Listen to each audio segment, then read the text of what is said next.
the department, reduce or avoid costs, solve problems, and increase morale. And I'd like to call up to present the award for Excellence Innovation, the Executive Director of the Juvenile Justice Commission, Jennifer LeBaron.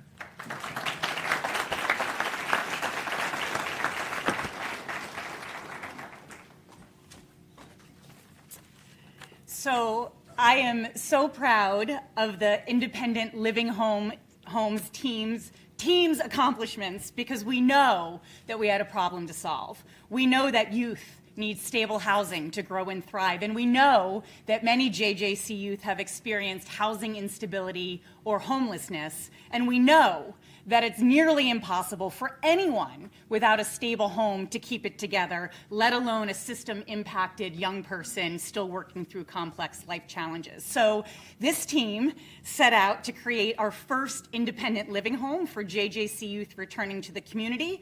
This was brand new territory for the JJC, and this awesome team had to research the housing challenges faced by youth, identify issues and create a work plan, create a staffing plan for this new home, develop safety protocols and emergency plans, develop policies, admission criteria, and a handbook of rules and expectations for those residing in the home, design a marketing plan to spark interest among JJC youth, including hosting open houses, and complete renovations, purchase furniture, equipment, and various other house supplies to make this place a home. As a result of this team's work, JJC youth now have access to a fully furnished 4-bedroom house filled with amenities like gym equipment, bicycles, laptops, internet and TV services, kitchenware and pantry items. A house manager along with parole staff help each young person acclimate to living independently in the community, providing positive support and case management services.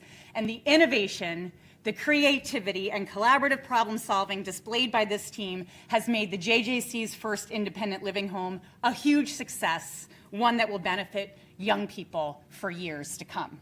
Congratulations as we call up Jeff Chennai, Brian Blessard, Astrid Christensen, Joelle Kenny, Ashley Tartaglia, Philomena Denuzzo, Danielle Romano, Derek Miner, Brian Warman, and Justin Torres.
While they're sitting, can we also give Dr. LeBaron a round of applause for recently being confirmed as the head of the JJC?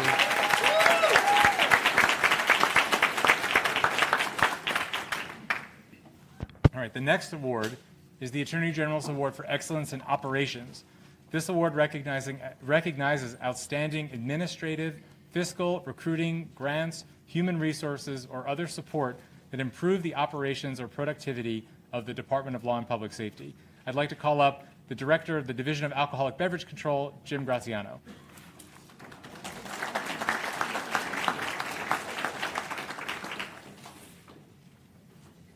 Todd's not here, right? No, he's in South Carolina. So how do you want to handle that? Just announce them and we'll recognize them. All right, unfortunately, Todd can't be with us because he's in Myrtle Beach. So I'll be accepting the award on his behalf. ABC has 2 floors at 140 East Front Street, and the entire building went through a major painting and new floor renovation earlier this year. At the same time we were painting and replacing our floors, we were bringing on about a dozen new employees. Everyone needed a location on the right floor, the right time, and in the right spot. Todd was able to restructure the floor plan, consolidate the Enforcement and Investigations Bureau on third floor, and correct a number of allotted in the correct number of allotted spaces, as well as to council and to the director's offices. He worked with facilities and IT, which I thank very much, and they ensured that all the locations were properly equipped with furniture, phones, and computer connections. Throughout the operation, Todd kept me, the staff, supervisors, and the department updated. And Todd, just in case you're listening, thank you very much.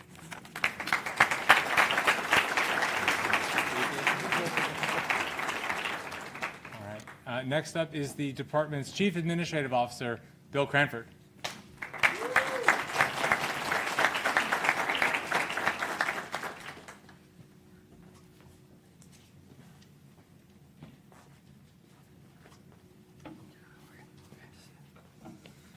Good afternoon. Under the outstanding leadership of Director Don Materia, the Facilities and Support Services Unit has exemplified teamwork and commitment to the Department of Law and Public Safety. They are customer service focused, extremely organized, and incredibly attentive to details on issues that can literally change by the minute. If you ever had a new phone installed or moved offices or got an announcement saying your office was closed, facilities touch that somewhere along the way. And they do a fantastic job. And I am very proud to recognize the supervisory team of the facilities unit, Director Don Materia, Deputy Director Terry Goldberg, Jamie Duncan, Dave Donahue, Jeff Brown, Peter Leland, Kristen Ramsey,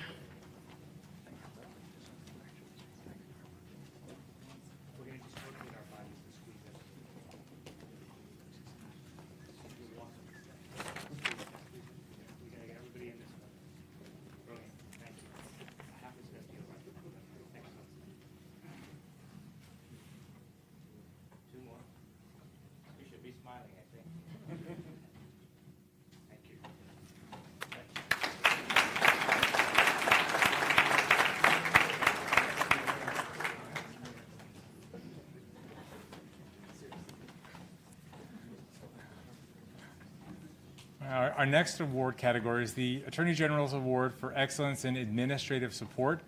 This award recognizes outstanding achievement by an administrative professional in any capacity. Nominees must have exhibited extraordinary administrative and organizational competence in support of a supervisor or team. And we'll start things off with the Acting Director of the Division of Criminal Justice, Derek Naseskis.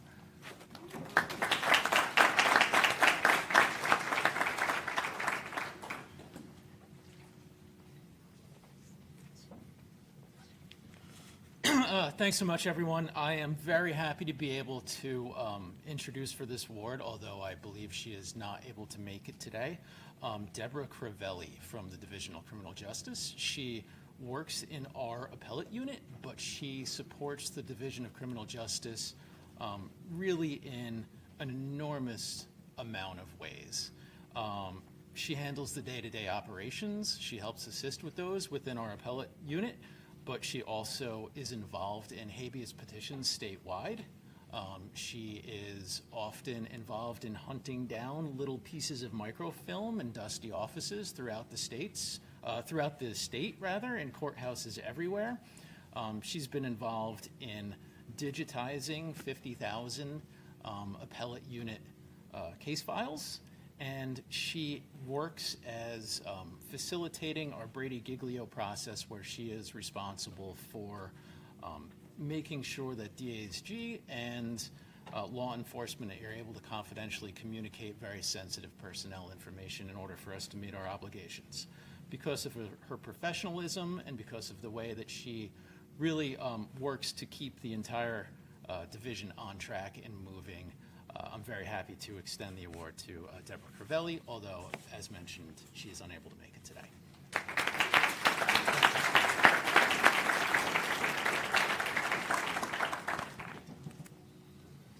All right. Next up, I'd like to call, on behalf of Colonel Callahan, Lieutenant Colonel Jeannie Hegemule. Jeannie?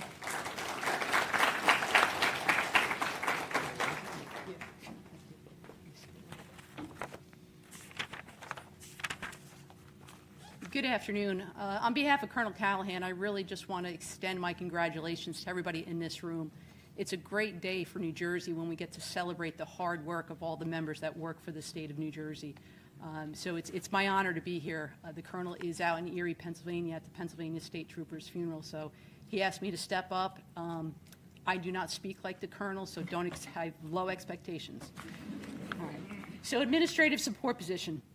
This position, this nominee just realized today that she was getting this award, and talk about being excited. It's truly heartwarming to see this. So the New Jersey State Police Call Center Unit is a critical component of the day-to-day operations within the New Jersey State Police. And if you talk to any trooper, we know ODU has our back. That's our first lifeline right there. In over her 20 years of service, Operator Antoinette Amari has been the epitome of a loyal, hardworking, and committed member of the New Jersey State Police. For 2 decades, she has been the primary operator on the switchboard for the NJSP public phone number. Her dedication and enthusiasm for helping her coworkers is unmatched. Operator Amari is a subject matter expert on many call systems and plays a major role in keeping the call center critical systems operational. She is working today, she is here today, and she has to go back to work today, but she wouldn't miss it once she realized this award was actually going to her. So, Communications Operator 2, Antoinette Amari.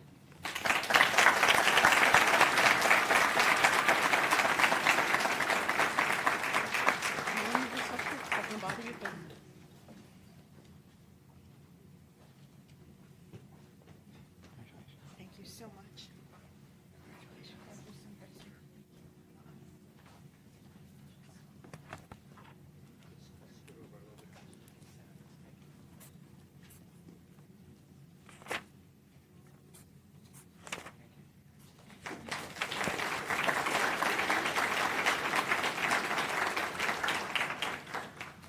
Next up, I'd like to call up the Director of the Division of Law, Michael Long.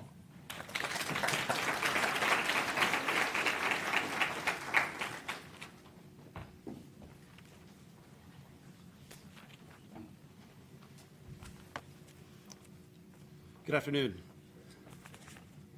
I'm honored to be standing here before so many dedicated public servants. At the Division of Law, we represent virtually every state agency, as well as all the divisions within the Department of Law and Public Safety. State government literally cannot function without our legal representation, and the DOL, in turn, cannot function with our absolutely vital support staff. Their efforts often come without thanks, but today I want to express my gratitude to the following members of our administrative support team that exemplify the most critical characteristics of our support staff. We're going to do this one a little bit differently. It's a large group, so as I call the names, I'm going to ask that you stand up, be recognized, hold the applause till the end, and then if the group can wait around, we will do individual certificates and the photo afterwards. As always, Division of Law is a little oversized here. Alex Avalos, Niana Turner, Wynette Doe, Cheryl Grace, Sally Gregg, Evelyn Williams, Celeste Clark, Yvonne Lassiter, Tanya Thompson, Michael Johnson, Michelle Scheidler, Tiffany Wardy, Nicole King, Tanya Henry, Tyrone Kemp, Deborah Millian, Kim Lackenmeyer, Patricia Case, Victoria Hayward, Melissa Krapinski, and Georgette Costa. Thank you all so much.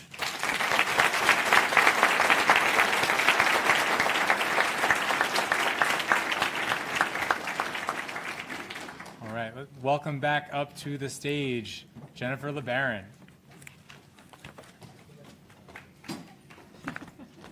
How about I introduce the award?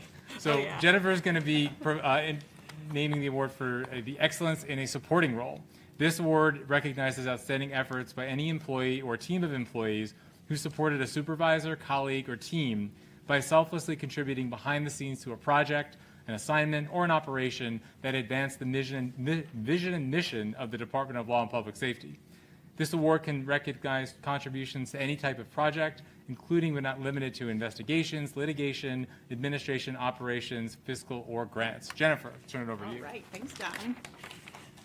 Oh, okay, so this one, it is a privilege to honor Nancy Martin, a nurse and JJC's manager of healthcare and safety services. Nancy is a bright light in our agency, and her passion for the work, for working to maintain the health and wellness of the young people we are entrusted to care for, shines through every day. Her technical skill set was really put to the test when COVID-19 took hold, when we were building the plane while flying it, and confronted with novel challenges daily or even hourly. But all the while, Nancy kept us on point and on top of evolving guidance, helping us navigate through it all. She manages our medical contract with University Correctional Healthcare, and during the pandemic, she had to manage leadership turnover at UCHC, the relentless change in COVID guidance from multiple sources, and the dwindling number of medical staff at JJC's 13 facilities where we care for kids. All of these factors tested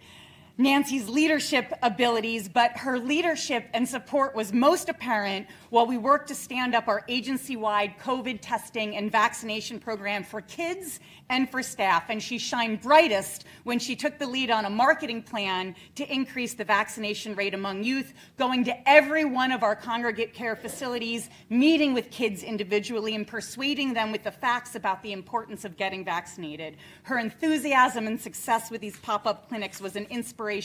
Nancy's leadership is admirable, and she is just a positive and uplifting person to be around, and we're truly fortunate to have her at the JJC. Come on up, Nancy Martin.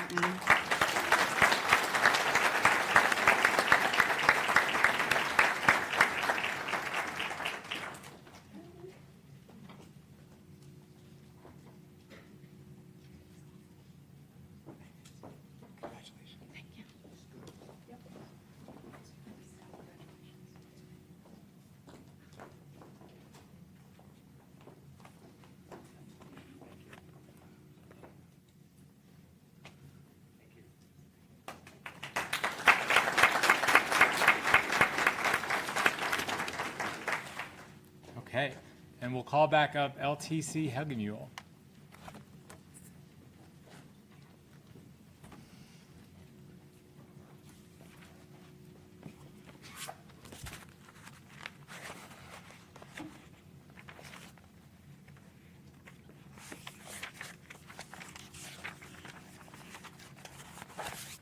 Supporting role. The State Emergency Response Commission tasked members of the New Jersey State Emergency Response Bureau with developing comprehensive off-site emergency response plans for all 21 counties within the state. The contributions of the following planners have directly supported the local, county, and state agencies become compliant with the regulatory framework established by the federal government and the Environmental Protection Agency. I would just like to point out that we were told we had a minute. So I'm taking pages and pages of written document and trying to condense it down for all these award winners. So I just want the people receiving these awards to know that this is a small glimpse of what you all do. So first up will be Alexandru Libby, Robert Cooper, Alex Ruffalo, and Danielle Wallerman.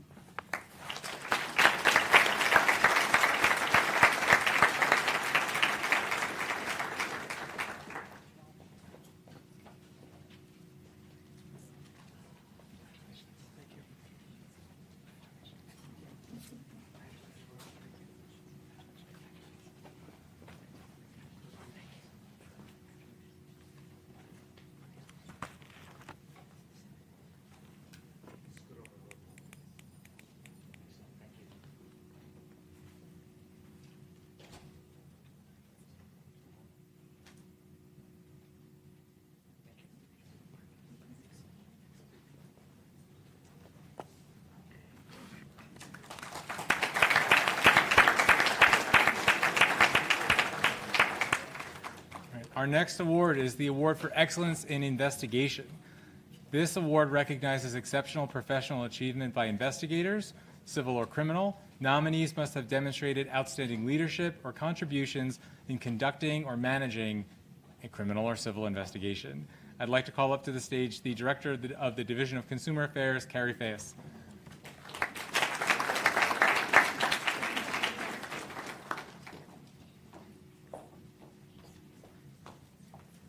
Thanks, John. It is an honor to be here today to recognize the outstanding consumer protection work that's been done by Walter Kaminsky. Walter was the primary investigator assigned to the division's case against Yellowstone Capital LLC, which resulted in a $27 million settlement. Yellowstone targeted struggling small business owners with predatory lending agreements disguised as cash advances on future receivables. Now, the division had never handled a merchant cash advance case before this one, so Walter blazed a real trail for the division when he independently identified and investigated the case. Walter's outstanding investigation gave our fantastic counsel at DOL all the evidence they needed to obtain an aggressive settlement that included millions of dollars in restitutions for the victims and complete forgiveness of debt for all of the New Jersey small business owners that had been impacted by Yellowstone's unconscionable conduct. Thank you for your hard work, Walter.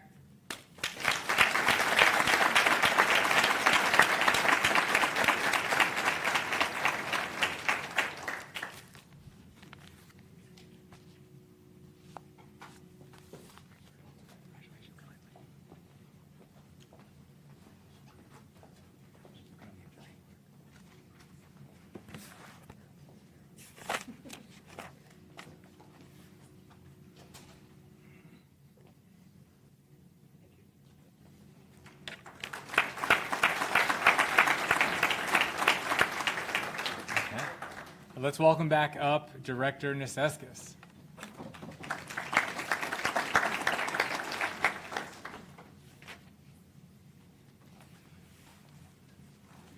Thanks so much.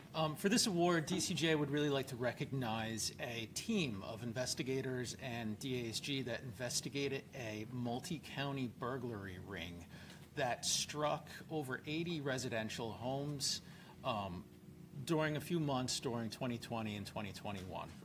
This burglary ring typically broke in doors, forced entry into homes in the afternoon, early evening. They stole well over $500,000 worth of jewelry, money, cars, just property in general.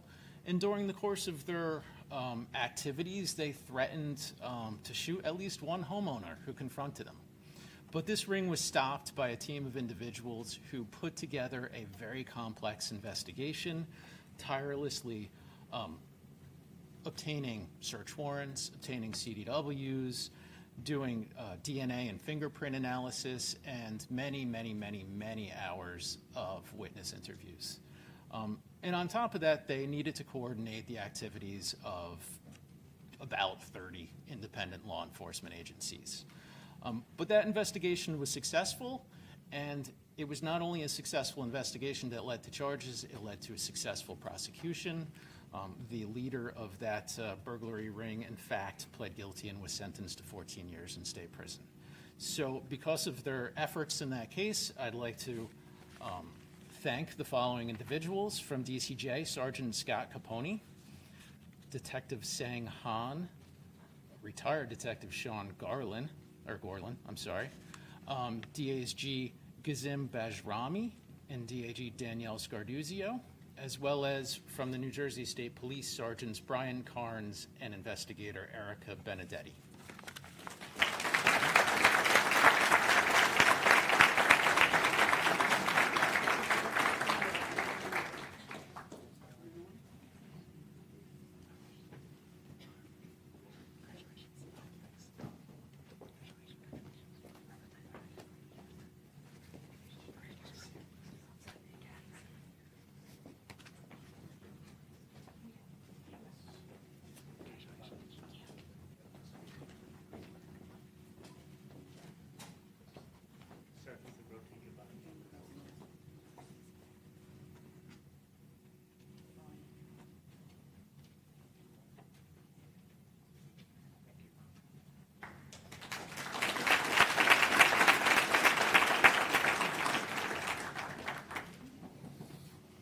right, LTC, you're wearing a path down here.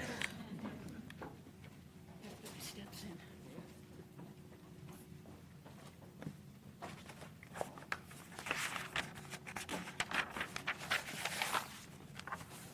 Excellence in investigation. During a 7-month-long investigation, New Jersey State Police detectives investigated numerous reports of high-end auto thefts and residential burglaries in Upper Freehold Township and Millstone Township.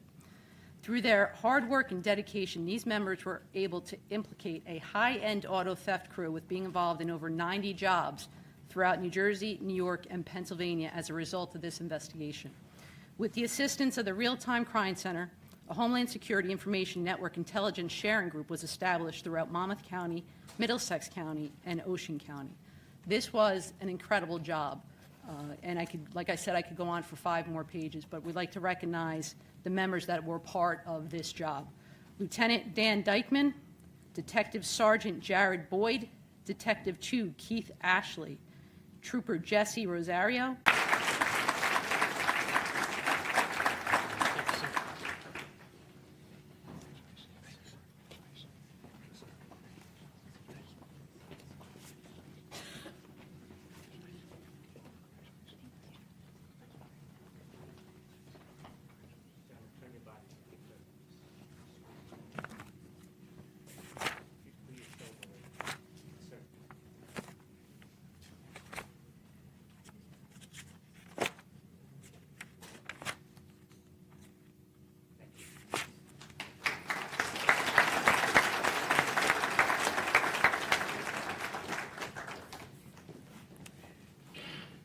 Our next award is the Award for Excellence in Multi-Agency Investigation or Coordination. This award recognizes excellence in collaboration between agencies.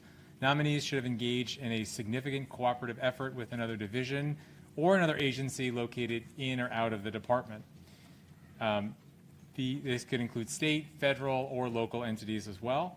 And first up, I'd like to call the Executive Director of the Office of Public Integrity and Accountability, Tom Eicher.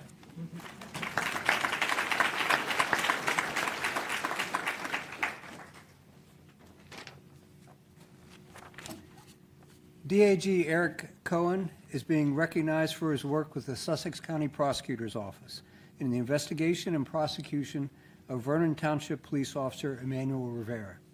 DAG Cohen joined First Assistant Prosecutor Greg Mueller in the investigation into allegations that Officer Rivera had groped and attempted to sexually assault a domestic violence victim and made inappropriate sexual advances on 2 other victims, all while on duty as a police officer. DAG Cohen teamed up with FAP Mueller to present the matter to the grand jury, which returned an indictment, and then DAG Cohen handled all pretrial and in limine motions, prepared the case for trial, and did the difficult task of getting the victims ready to testify if necessary. Defendant Rivera ultimately pled guilty to 2 counts of conspiracy to commit official misconduct, 1 for the groping of the first victim, and a second aggregated count for inappropriate sexual advances for the 2 additional victims. DAG Cohen represented the state at sentencing, obtaining a 5-year state prison term without parole, forfeiture of public employment, and a lifetime ban on public employment. The case was a positive example of teamwork between OPIA and a county prosecutor's office, and despite First Assistant Mueller having been a much more experienced trial lawyer and prosecutor, DAG Cohen was able to bring his subject matter expertise in corruption law, as well as his research, writing, and argument skills to form a partnership that persuaded the defendant to plead guilty rather than requiring the victims to testify at trial. DAG Cohen.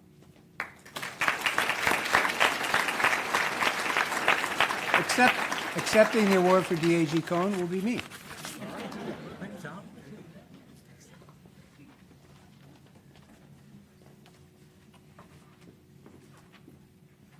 All right, let's bring back up to the stage the Director of the Division of Consumer Affairs, Carrie Fayes.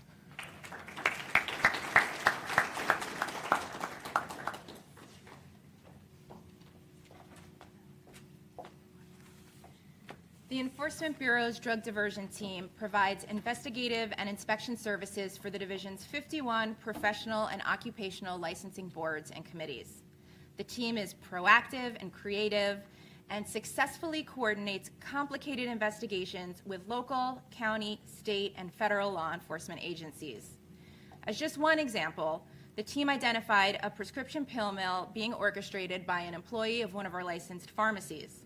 The team worked closely with investigators from the Division of Criminal Justice, the DEA, and the Monmouth County Medical Examiner's Office, resulting in charges against 4 individuals, including the pharmacist in charge.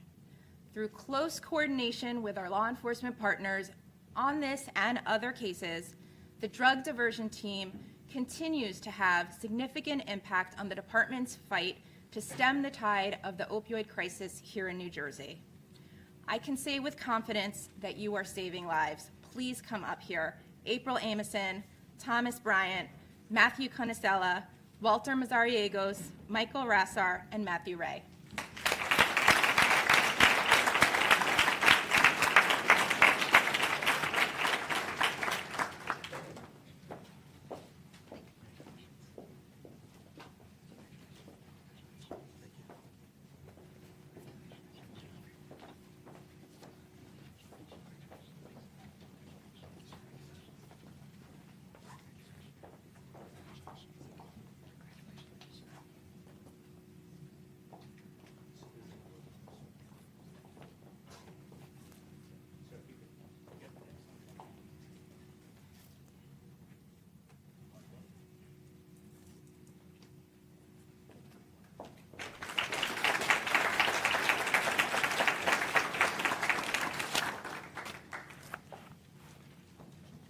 All right, next up, we have 2 directors, double-double, the Director of the Division on Civil Rights, Sandeep Iyer, and the Director of the Division of Law, Michael Long.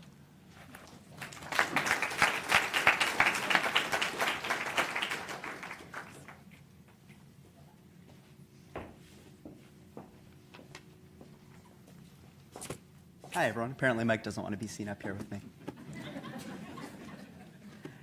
Approximately a year ago, and after a 4-year-long investigation, the Attorney General, the Division on Civil Rights, and the Division of Law had the great pleasure of announcing the state's historic settlement with former home mortgage lender Trident Mortgage Company, LP, providing for more than $20 million in loan subsidies and other relief to resolve allegations that Trident and real estate brokerage Fox & Roach had engaged in racially discriminatory mortgage redlining practices in New Jersey, Pennsylvania, and Delaware.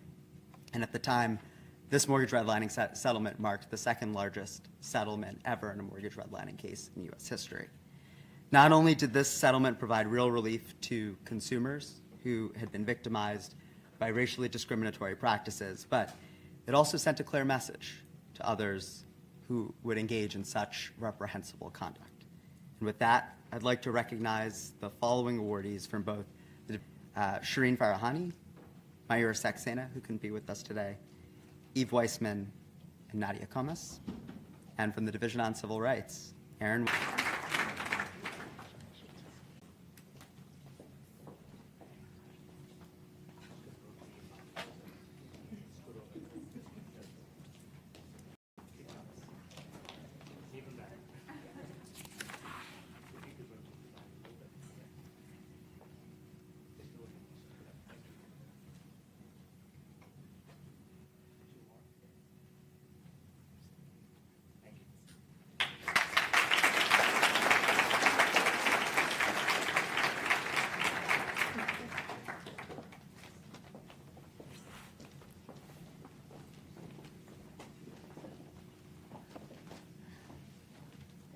Our next category is the Award for Excellence in Forensic Science.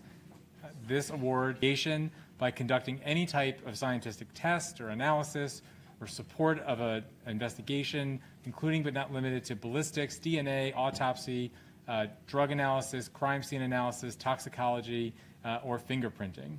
And we'll welcome back up to the stage LTC Hegemuel.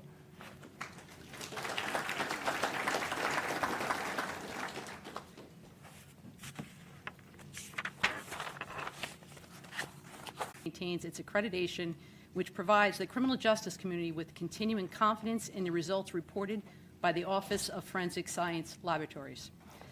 training on laboratory capabilities for submitting agencies and attorneys, and validations. The 5 members of the Quality Assurance Unit are instrumental to the success of the Office of Forensic Scientists. Those members are Forensic Scientist 3, Ava Samuel, Forensic Scientist 3, Kimberly Gorel, Forensic Scientist 2, Judith Link, Forensic Scientist 1, Stephen Murado, and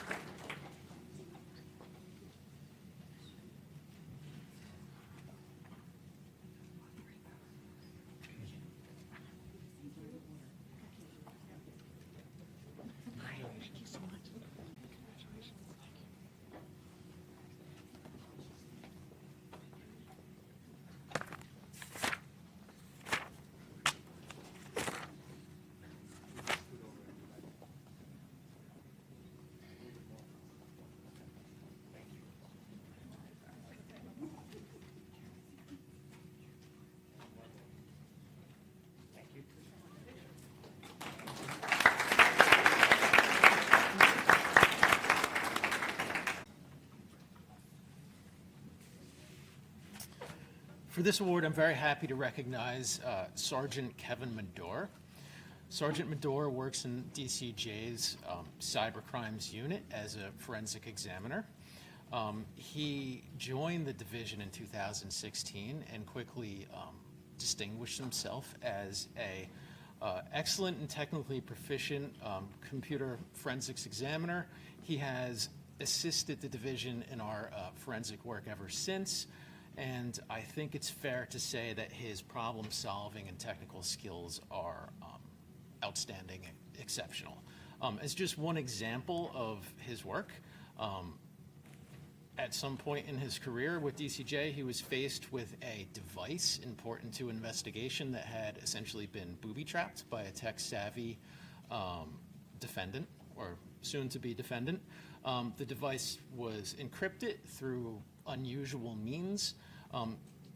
Unwilling to be, I think, discouraged by that, Sergeant Medore took upon himself to spend several months investigating the technical situation, ultimately resolving and finding a way to address that situation, but also being recognized by the International Association for Computer Information Specialists, which is probably the global premier organization involved in educating and certifying computer forensic specialists.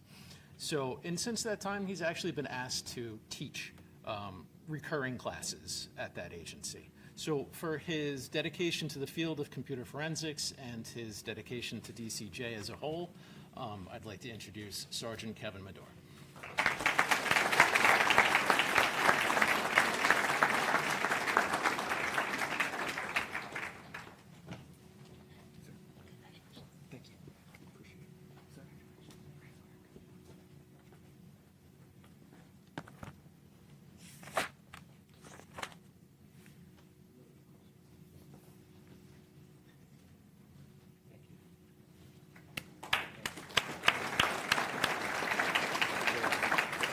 You know, I just have to say, when you listen to the forensic analyst descriptions, it's incredibly embarrassing that I can't even get my Outlook to work. So I just have to get that out there. Derek, you should not have sat down, but that's okay. So our next award is the Award for Excellence in Law Enforcement. This award recognizes extraordinary contributions to protecting and enhancing the safety and security of New Jerseyans and their communities. Outstanding achievements in a law enforcement capacity may be the result of a broad mission, a specific investigation, a targeted operation, or the response to an unexpected event. Derek, you can come right back up here.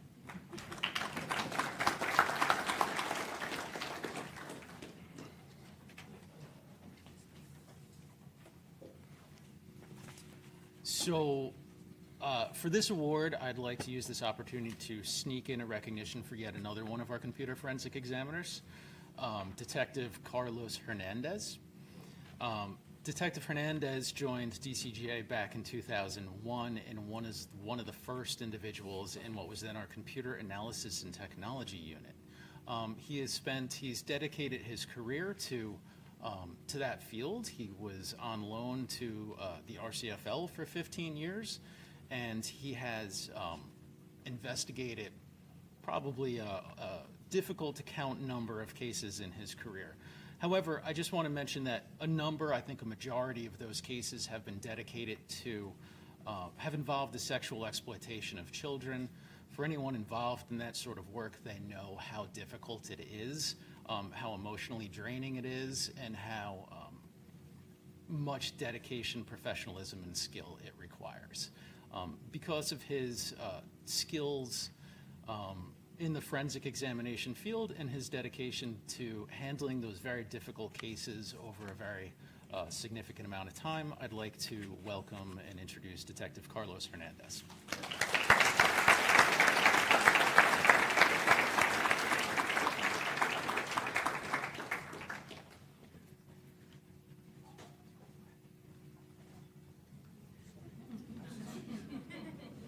It's a team effort, folks.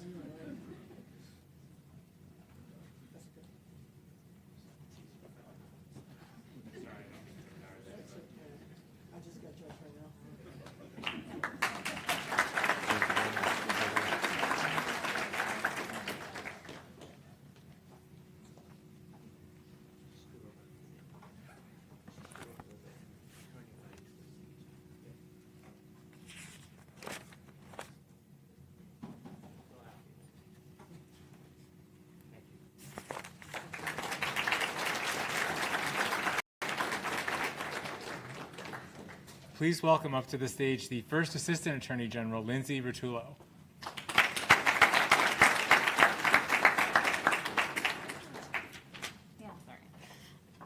Hello, good afternoon. It's so wonderful to be here with all of you today. It's my honor to be able to present this next award to the team behind standing up the Gun Violence Reduction Task Force. As many of you may know, this task force was established by AG Directive to really revolutionize the way that we share intelligence related to gun crimes and violence recidivism in the state, and try to improve public safety by allocating resources in a really smart way and share intelligence throughout the state. The idea was put on paper, and then a team had to stand it up and make it actionable. And a team of 6 people from the New Jersey State Police and the Division of Criminal Justice came together and they figured out how to make this work. They meet each and every day and review every single arrest that has happened in the state of New Jersey, and they sift through the data and they identify where we need to be putting our investigative and prosecutorial resources, and in so doing, they are revolutionizing not just data-informed policing, but precision prosecution, and together they have found a way to really keep New Jerseyans safer by reaching out to local prosecutors' offices, local police departments, and really allocate resources in a way that reduces violence in our communities. So I'd like to call up to the stage Lieutenant Colonel Joseph Brennan, retired Major of the State Police Larry Williams, who's joining us today, retired Captain Mike Smith, and then from the Division of Criminal Justice, Amy Szyminski, Aaron Witherspoon, and Joe Giordano. Thank you for your work.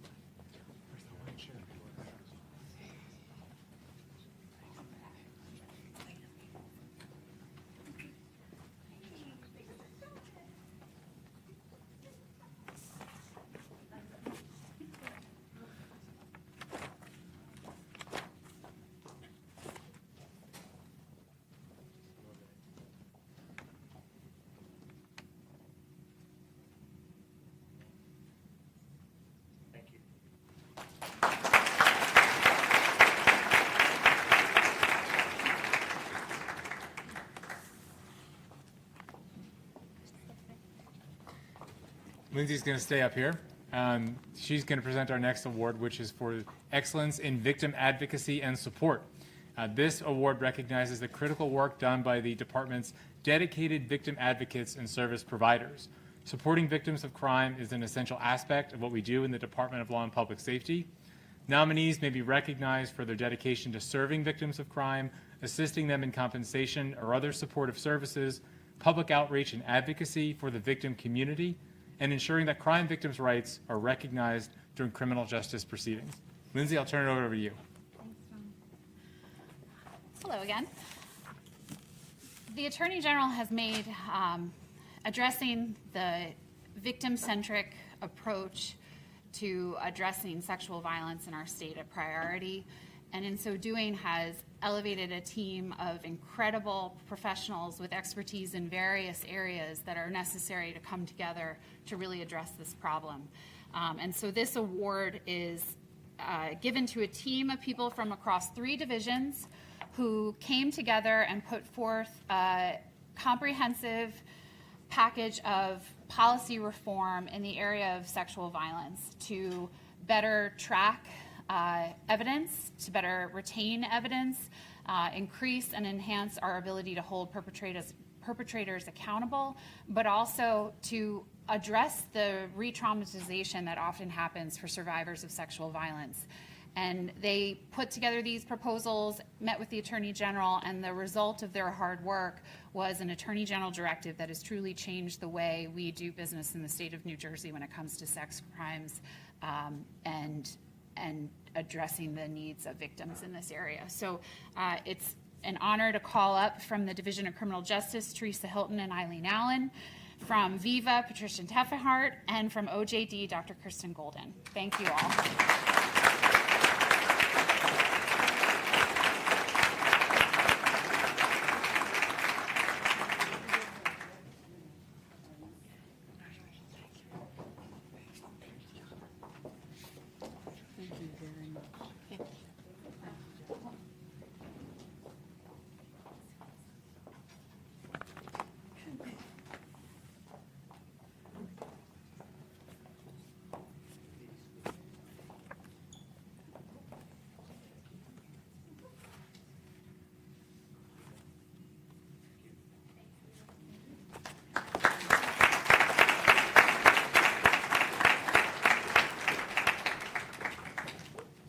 Come back on up, LTC.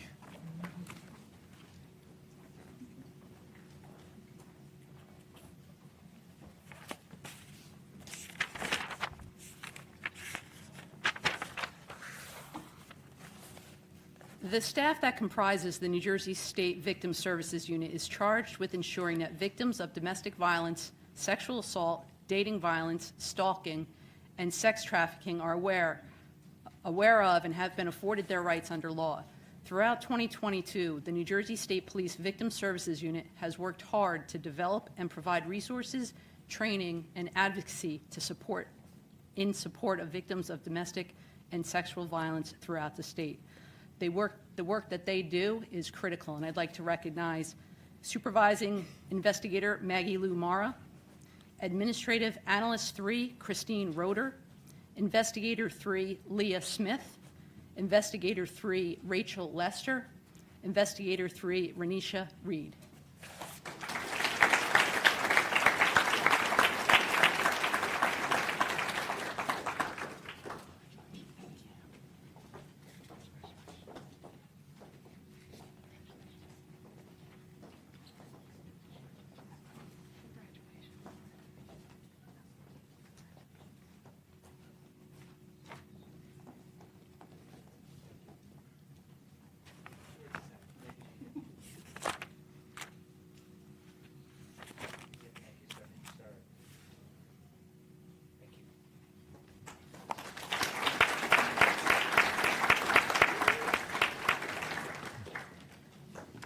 Our next category is the Award for Outstanding Contribution to a Negotiation or Settlement.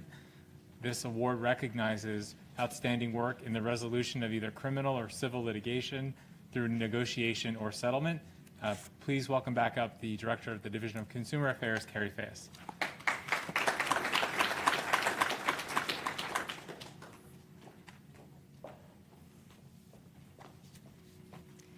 In October of last year, the Division of Law's Securities Fraud Prosecution Section and the Division of Consumer Affairs Bureau of Securities obtained an historic $495 million settlement in our case against Credit Suisse and other defendants for fraud in the offer and sale of residential mortgage-backed securities during the lead up to the 2008 financial crisis. The settlement calls for approximately $300 million in restitution for harmed investors, $100 million civil penalty, and additional funds for the investigation, litigation, and claims administration costs. This extraordinary outcome, years in the making, was the direct result of the persistence, hard work, and tenacity of the team who worked on the case. Congratulations to Amy Coppleton, Brian McDonough, Brian DeVito, Nicholas Dolinsky, Terrell Joshi, and Danielle Noguera.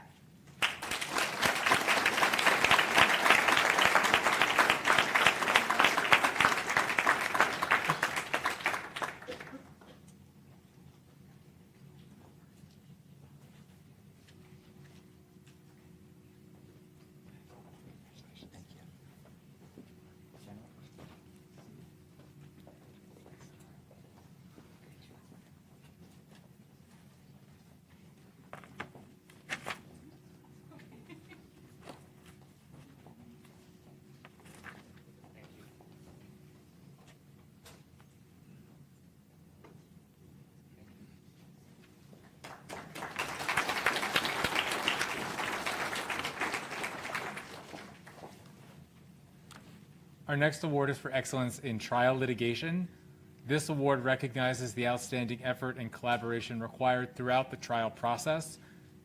This individual or team nominees may have contributed to any aspect of a highly significant civil or criminal trial, including investigation, evidence preparation, witness preparation, and of course, appearances in the courtroom. I'd like to call up the Director of the Division of Law, Michael Long.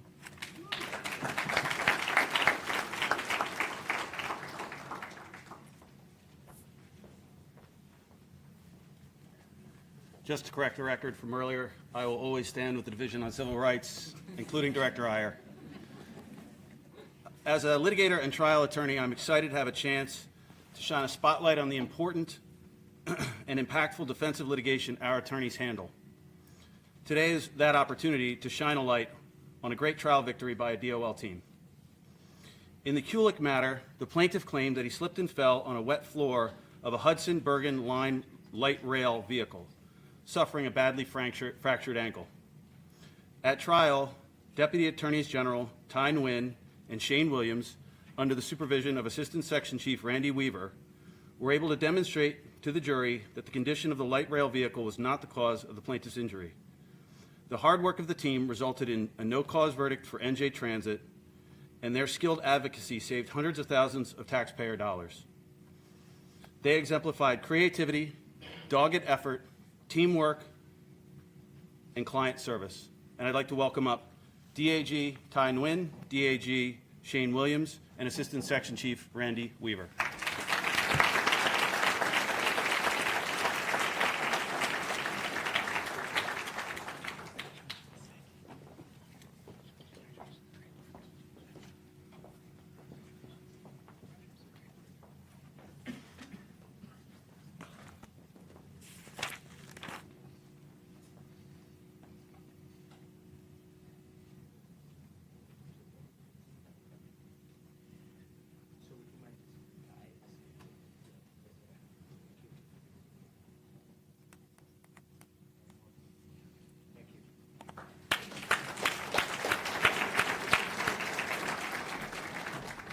Please welcome back up the Director of the Division of Criminal Justice, Derek Neseskis.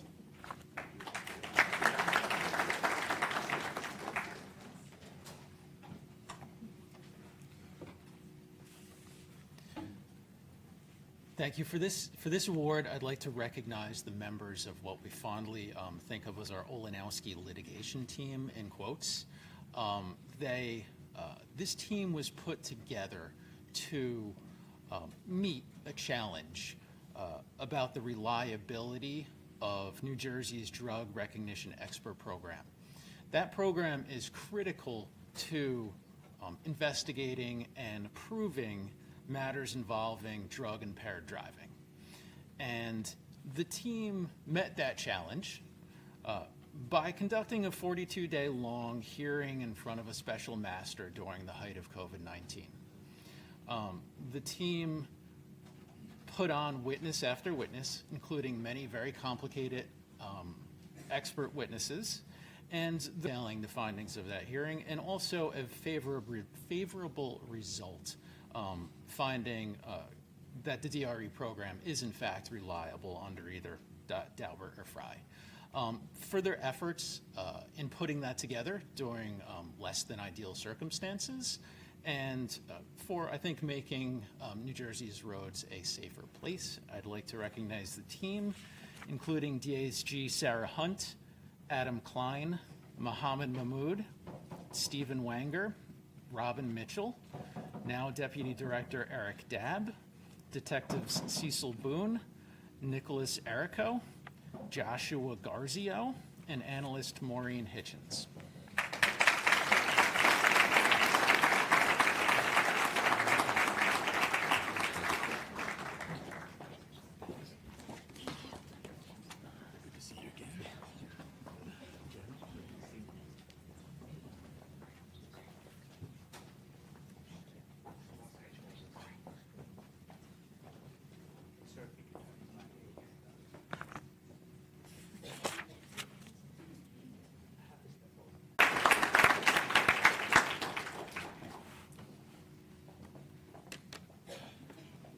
Our next category is the Award for Excellence in an Administrative or Regulatory Proceeding. This award recognizes outstanding professional achievement in and contribution to an administrative or regulatory matter. Nominees may be recognized for their achievements in representing the state in an administrative or regulatory proceeding in an advisory capacity or in front of a tribunal. I'd like to call up to the stage the Executive Director of the Office of Public Integrity and Accountability, Tom Eicher.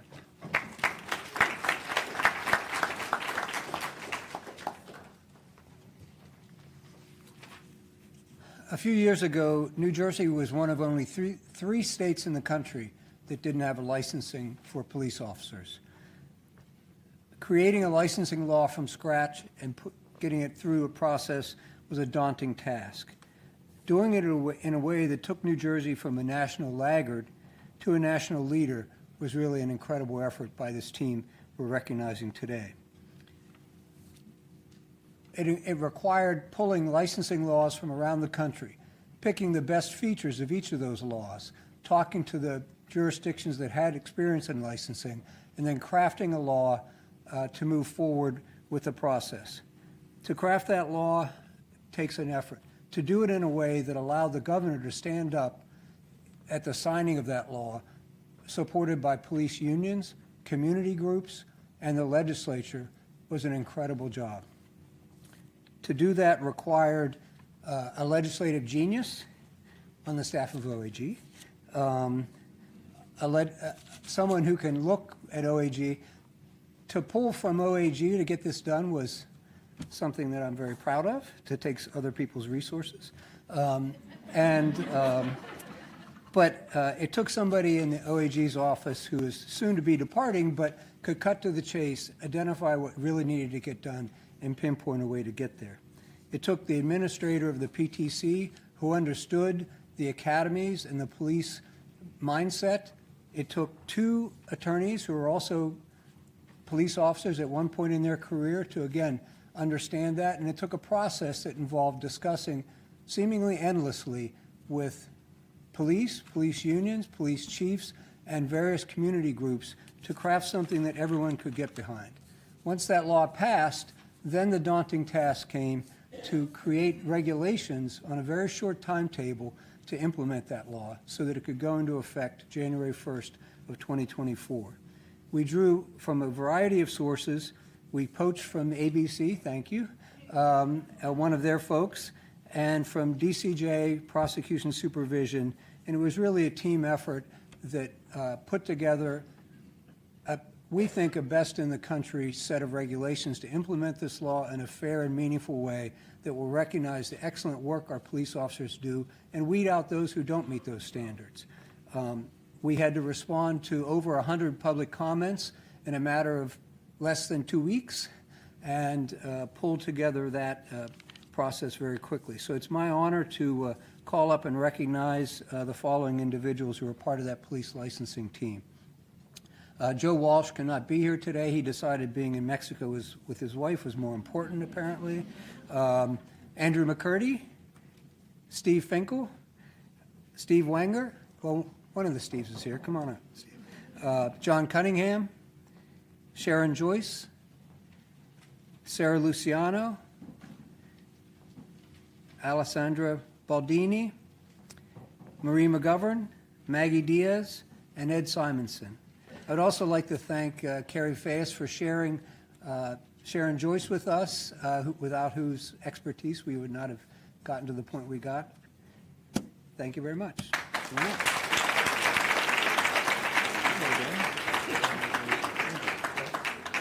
Thank you. Thanks for you.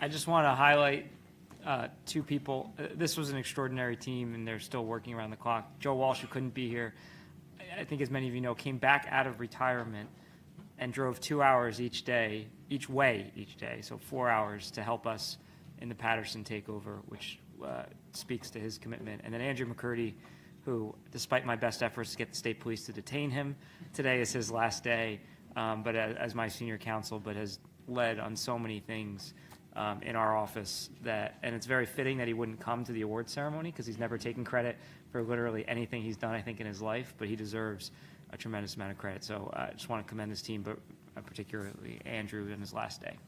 I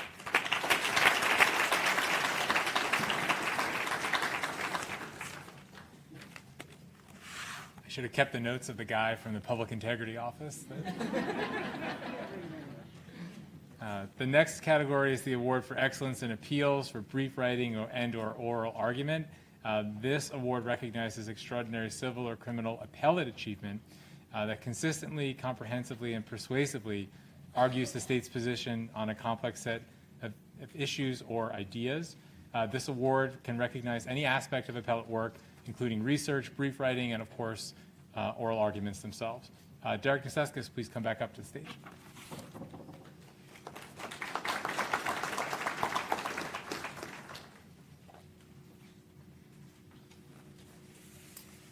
So I'm very happy to recognize DAG Lauren Bonfiglio for this award. Lauren, as a member of our appellate unit, is known for exercising both exceptional writing skills and oral advocacy skills, and she was called upon to use them both quite often in the last year. She represented the division in numerous appearances before the appellate division and also before the Supreme Court. In fact, she was called upon to represent the division twice in front of the Supreme Court and was successful in both instances. One of those involved the interplay of speedy trial rights with COVID delays, and another involved the proper way of a court exercising its discretion in determining whether or not a defendant should be eligible for compassionate release under the newly enacted Compassionate Release Act. Because she is, for her continuing efforts and engagement with our appellate work and for her outstanding written and oral advocacy skills, I'd like to introduce Lauren Bonfiglio.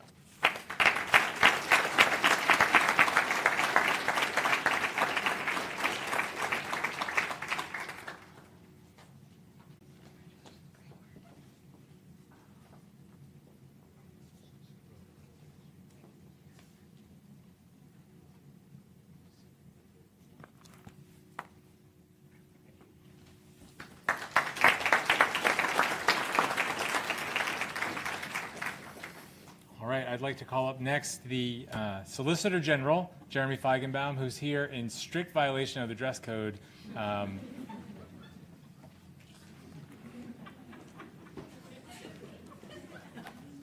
I don't believe in wearing ties. All right. So this award is going to go to the New York versus New Jersey team that represented this department at the U.S. Supreme Court this past year. And I'd just like to take 30 seconds to explain how we got here and share a bit about the extraordinary work that this team did. So just over a year ago, on March 13th, 2022, I went and dredged up the old email. We got an email from the New York Attorney General's office that said, tomorrow, New York will be filing a lawsuit in the United States Supreme Court against New Jersey regarding your unlawful withdrawal from the Waterfront Commission Compact. And we were pretty scared because there were a lot of pessimists about how we would do in this case, including some in the media who had long predicted that a law that New Jersey had enacted 5.5 years ago was illegal and that the U.S. Supreme Court would strike it down. And we were doubly concerned when at the first stage of the case, the U.S. Supreme Court did in fact grant a preliminary injunction that said we couldn't leave this Waterfront Commission Compact that, well, I'll say state police is involved with now, but that'll give away the punchline. And in the year that followed, everything changed in that case. We put together an expedited process at the Supreme Court that had the case set for decision within a year. The United States was convinced to come in and file a brief on our side. We filed an opening brief and a reply brief that focused on things like contract law, treaty law, sovereignty principle, negotiation history, the terms of the agreement, and we ultimately obtained a unanimous 9-0 victory in April of 2023 in that case. But that doesn't happen in a vacuum. It happens because of the extraordinary team that the Department of Law and Public Safety put together on this case, and the incredible brainstorming, researching, strategizing, discussing, writing, and editing that this incredible team did.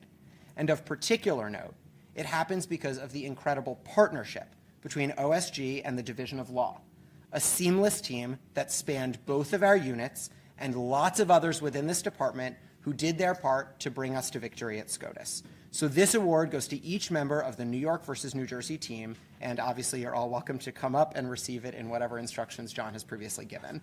So from the OAG side of the house, we have Sandeep Iyer, we have David Chen, we have Nathaniel Levy, and we have Siobhan Michaud. And from the Division of Law, we have Jean Riley, Sarah Gregory, Christina Miles, Amy Chung, Dan Resler, Jonathan Allen, Patrick Jew, and Michelle McGahey. Thank you, thank you, thank you for everything you did on this case.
So that's proof that it's actually easier to win 9-0 at the Supreme Court than it is to take a photo with the team that did it. Let me just say two things. One is because he's not going to talk about himself. Jeremy was a key part of that team and argued that case that won 9-0 when we were supposed to probably lose 9-0. And the clerk of this, I happened to be there, which is a fun experience for me because they never let me in the Supreme Court otherwise. The clerk of the Supreme Court, who's a career clerk, came up to me at the end and said that, and it turns out I asked a few people that he's a fairly curmudgeonly guy and is probably not going to say this to everybody, said, I hope you know that your Solicitor General did an outstanding job representing the state. So credit to Jeremy. The only rule I have, yeah, please give him a round of applause.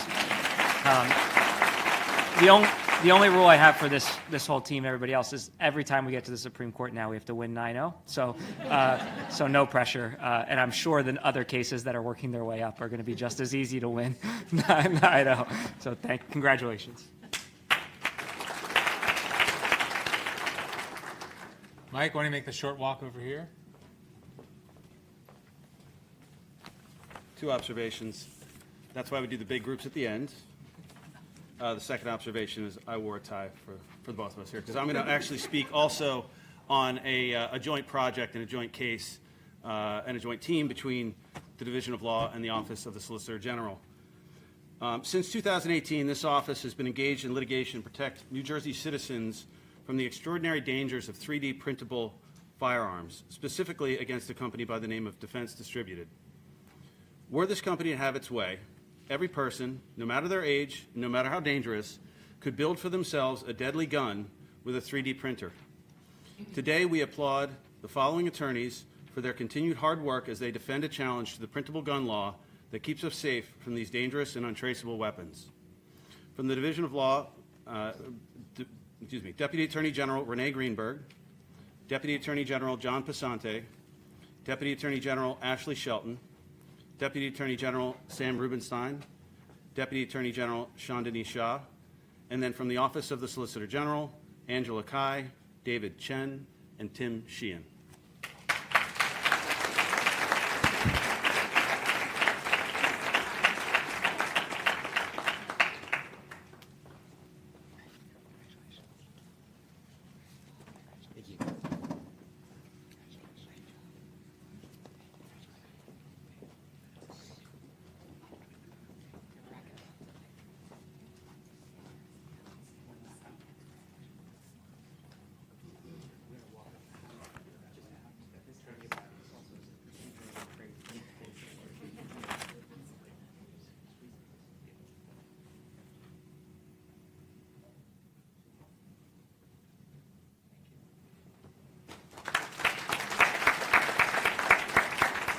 Fun tweet about this case is fun story. There was a tweet last week about this case which summed up the most recent round of procedural fights, which aren't worth going through the details, as Texas keeps begging for New Jersey to send the court case back to the Fifth Circuit, and District of New Jersey just keeps saying no. So that's where we are in that case in a tweet. The next award category is the AG Award for Outstanding Contribution to a Special Project.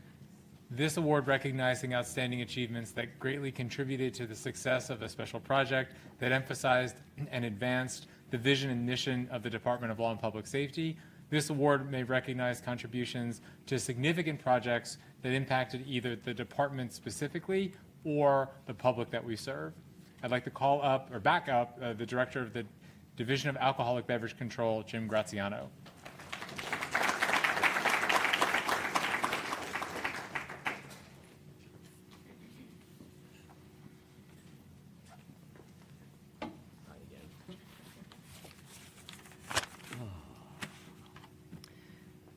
So almost all retail licenses for bars, restaurants, and liquor stores are supervised by the ABC, but issued by the individual municipalities.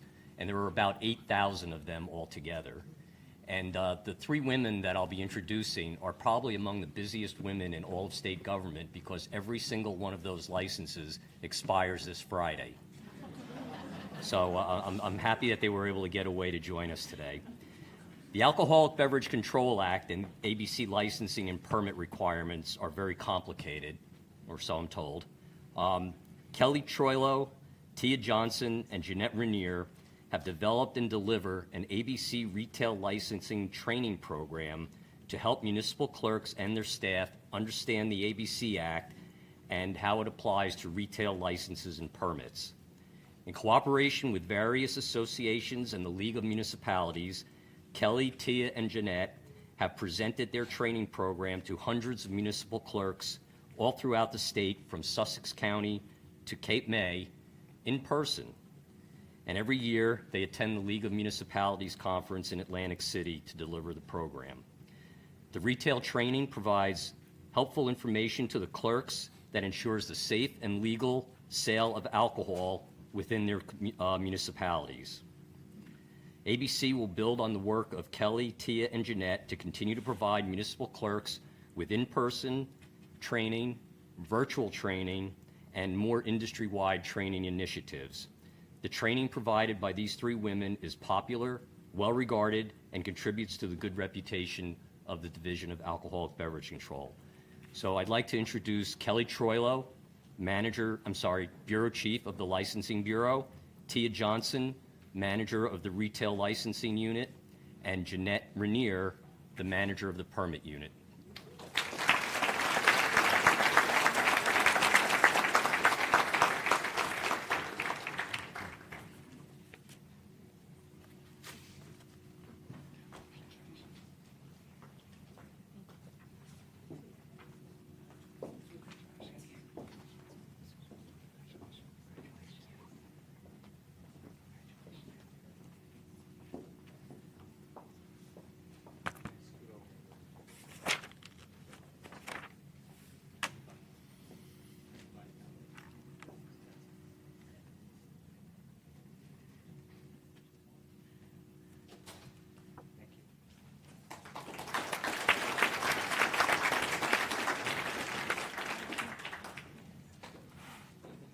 I'd like to call up to the stage the Chief Data Officer of the Office of Justice Data, Dr. Kristen Golden.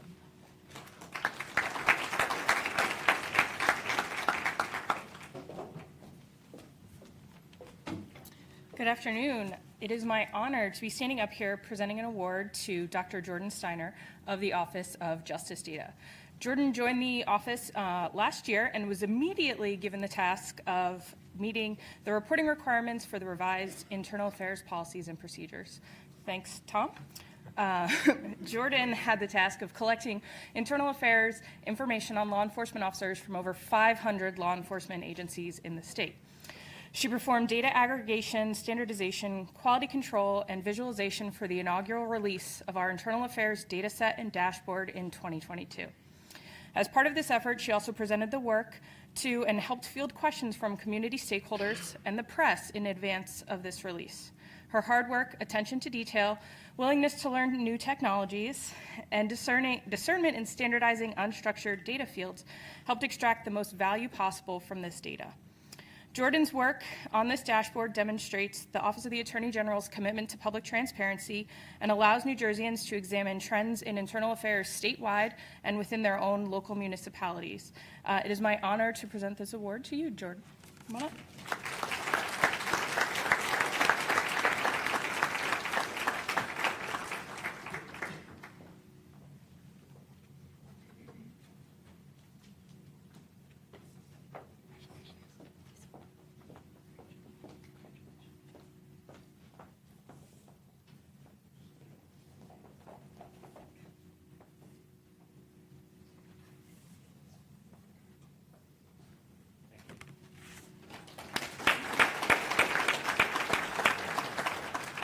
Please welcome back up the Director of the Division on Civil Rights, Sandeep Iyer.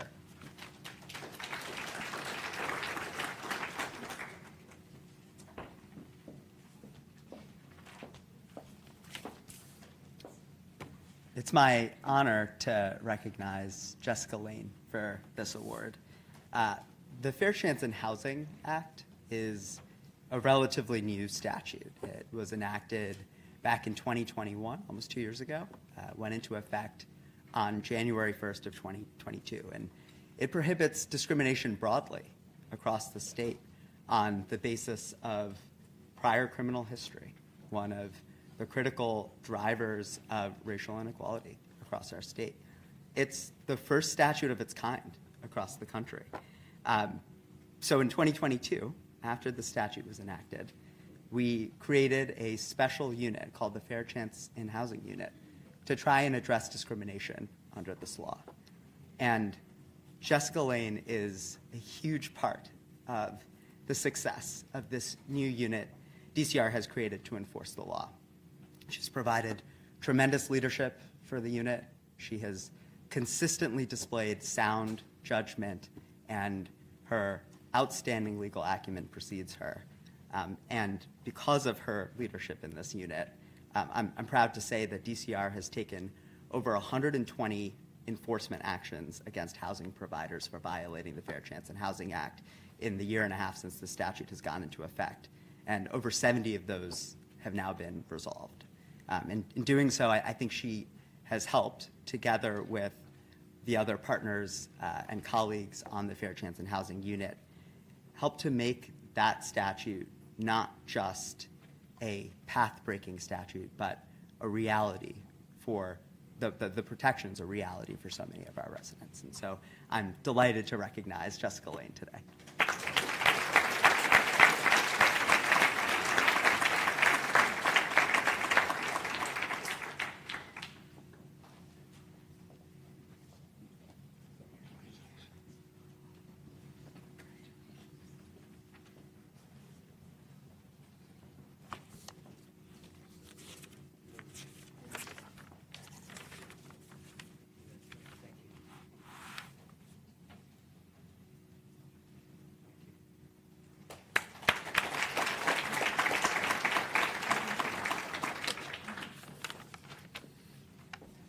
Sandeep's going to present the next award, so we'll keep him up here.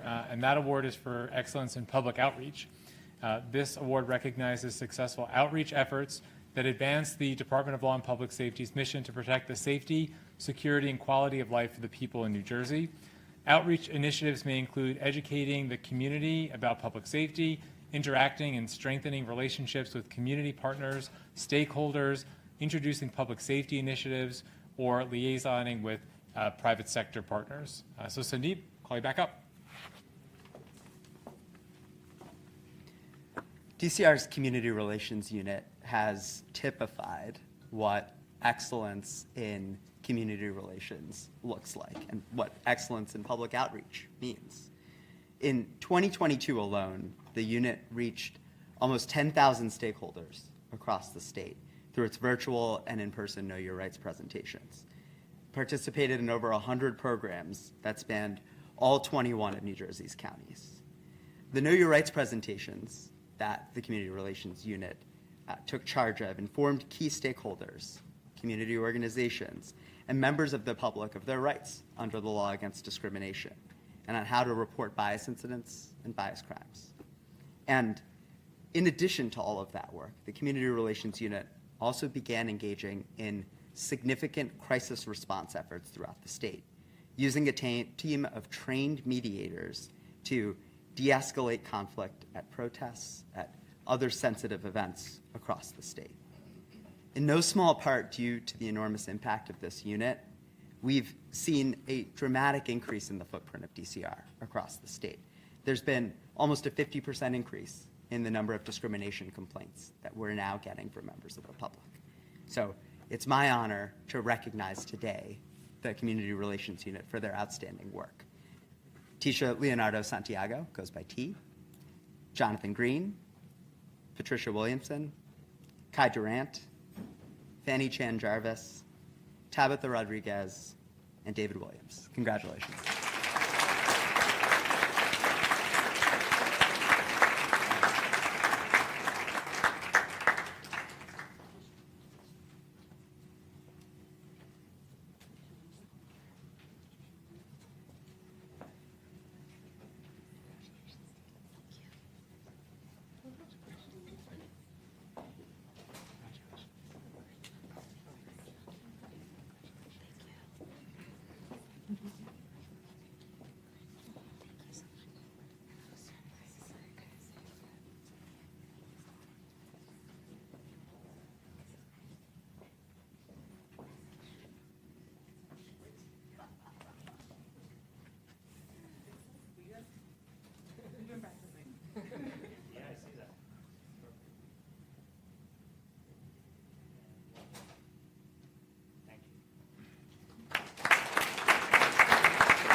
if I can just add, the community relations unit folks just do extraordinary work. I keep a pretty busy schedule, and they lap me. I see them at every event up and down the state.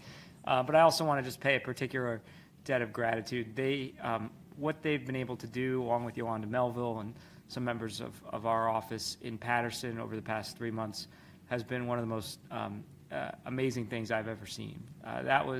Still is, one of the most challenging communities, not just in the state, but in the country in terms of the relationship between law enforcement, government, and the community. And I've seen it firsthand. I've been through some of these situations before, but nothing like this, and what they were able to do in a short period of time and the trust that they've helped us build is going an unbelievably long way in helping us make that a safer city. So when you see how these things that we do that may sometimes seem like different parts of a big department, we're all working together here, and this is a tremendous example of what we've been able to do by having our civil rights community relations unit work hand in hand with us on a really challenging law enforcement effort that is going to meaningfully improve lives in the third largest city in the state. So I wanted to recognize that as well.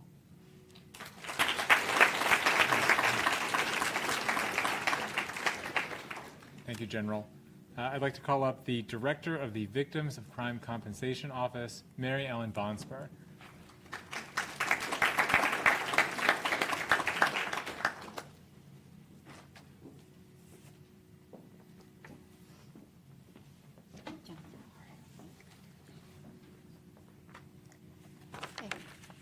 It is my honor to present this year's Attorney General's Award for Excellence in Community or Public Outreach to VCCO Supervisor of Investigators, Maggie Miranda. Maggie began her career with the VCCO in 1999. She is a dedicated and exceptional employee who rose through the ranks to become a Supervisor of Investigators in 2015. As a leader, Maggie implements efforts to increase VCCO awareness and to increase our community engagement in underserved communities. Time and again, she has demonstrated her commitment in educating the public, specifically Latino communities and youth, by sharing information on the Victims of Crime Compensation Office and benefits available to crime victims.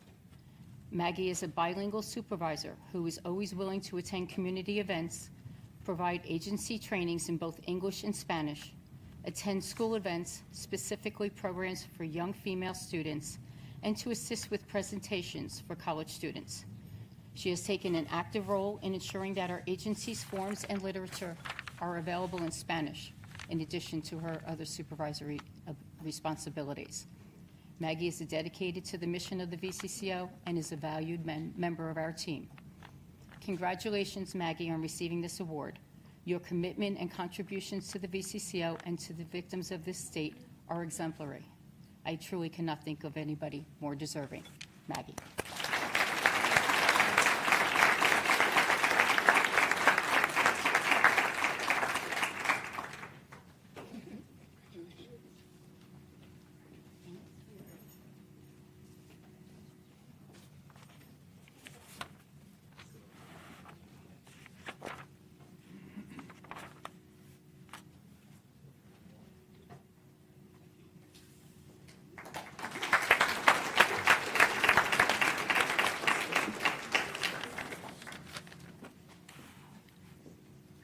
Our next category is the Award for Excellence in Advancing the Department's Priorities and Initiatives. This award recognizes outstanding achievement and success by an individual or team to advance a specific department policy or initiative. In pursuit of that goal, nominees should have employed creative and efficient strategies to effectively respond to a timely need. This award may recognize contributions to projects designed to benefit the department as a whole, a particular division, or the public at large. Please welcome back up to the stage the Director of the Division of Consumer Affairs, Carrie Faes.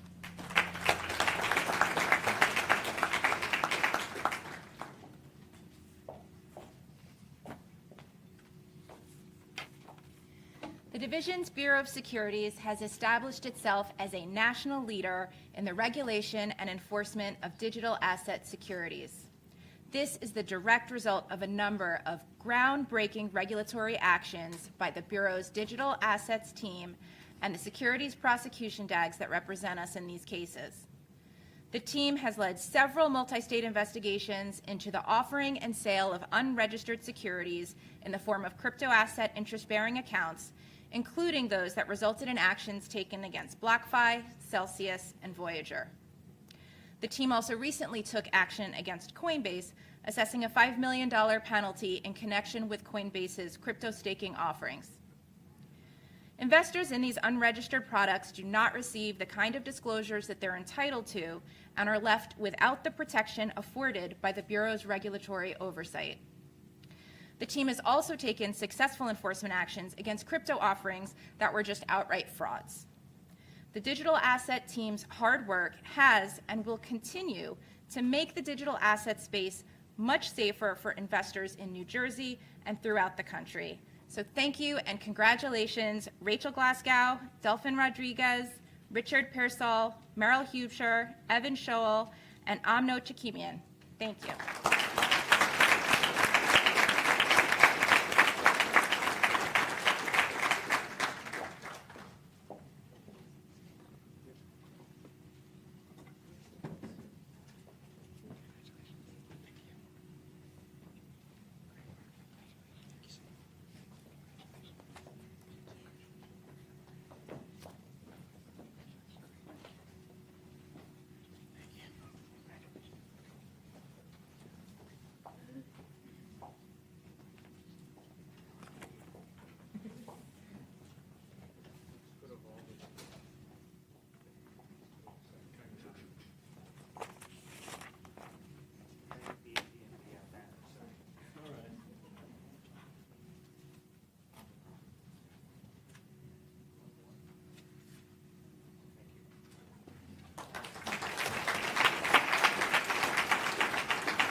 Please welcome back up the Director of the Division of Law, Michael Long.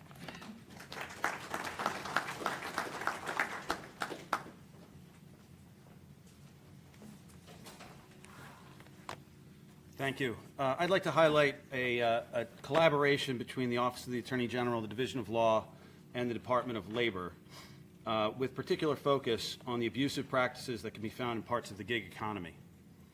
In 2022, Uber Technologies, Inc. and its subsidiary Racier LLC paid the state nearly $100 million to resolve an audit by the Department of Labor, finding that Uber had misclassified its drivers as independent contractors and thus failed to pay employee contributions into state safety net funds for unemployment, temporary disability, and family leave insurance, in violation of the unemployment compensation law. The payment includes approximately $78 million in unpaid contributions and about $22 million in penalties and interest. This is the largest such payment ever received in New Jersey, covering over 297,000 drivers. The DOL continues to work with the Department of Labor on critical worker misclassification issues, and I would like to bring attention to 3 attorneys who are making a difference. Deputy Attorney General Mary Kenna, Deputy Attorney General John Paul Proctor, and Assistant Attorney General Mayor Saxena, who could not be here today.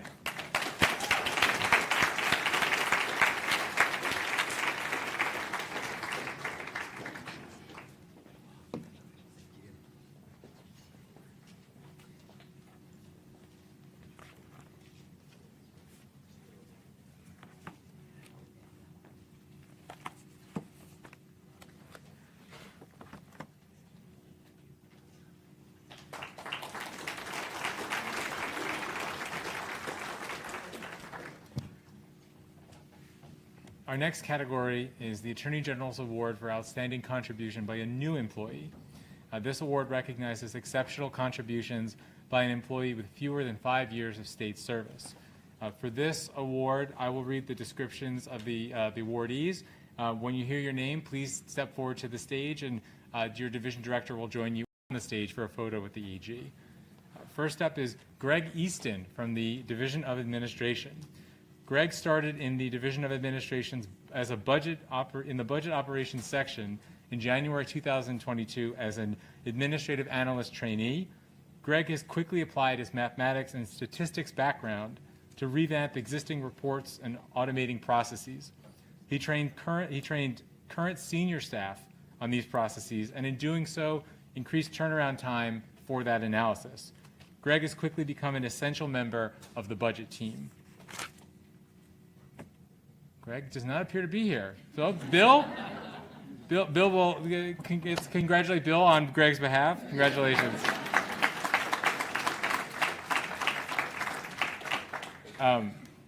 We're good.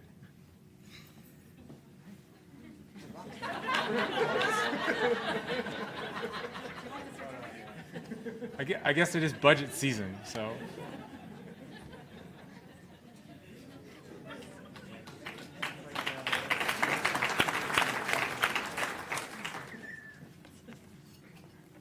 Next up is Scott. Scott, I hope you're here. Scott Hirschfeld from the Division on Civil Rights started in August 2011 with decades of experience for being a classroom teacher in the New York City public school system. During 2022, Scott researched, developed, wrote, and rolled out more than 7 trainings for the public in his role as a lead curriculum specialist. These trainings include details on complex legal issues, but ones that Scott has distilled for easy public consumption. During his 2 years at the Division on Civil Rights, Scott has become a trusted colleague that members throughout the division turn to for guidance and direction. DCR is stronger for his work. Scott, all right.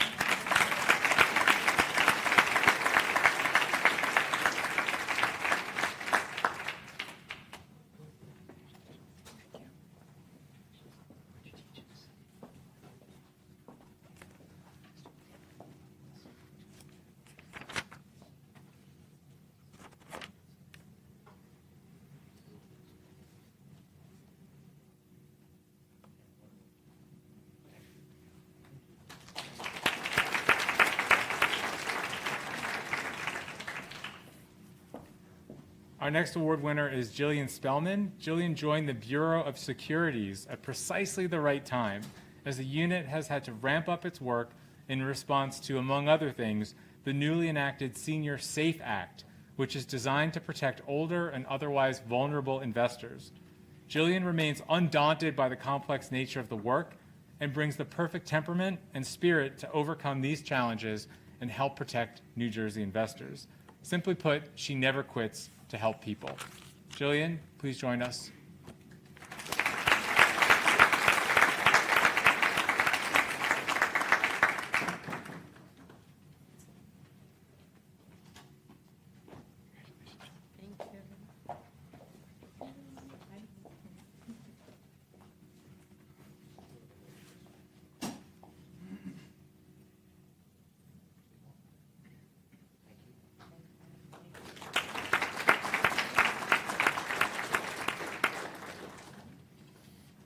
Our next winner is Jocelyn Fedowitz from the Division of Gaming Enforcement. Jocelyn joined DGE as a DAG in September of 2021, and since then she's made an impact in the casino licensing world, handling over 300 cases and conducting multiple sworn interviews. This includes the substantial and weighty responsibility of DGE's casino key employee licensing workload. She's quickly demonstrated an ability to handle a high-volume caseload in employee licensing while balancing her casino licensing work, and she's become an essential member of the DGE team. Jocelyn, please come join us on stage.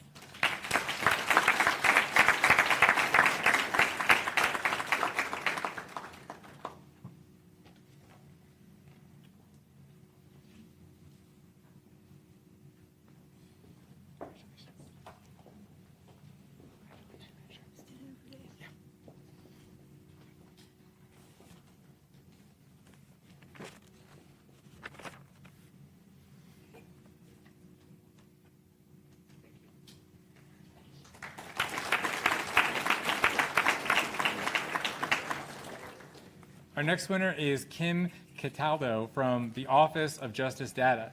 Kim joined OJD in 2022, which has been her entry point into New Jersey state government in general. During the short time that she's been here, she's led data analytic projects, performed data standardization, quality control, and visualization for the inaugural release of the police recruiting dataset and dashboard last April. something else no doubt directed by Tom Eicher. She's quick but accurate and fluent with complex data and technology and cool under pressure. Her work in the small OJD unit allows it to punch above its weight class. Kim, please join us on stage.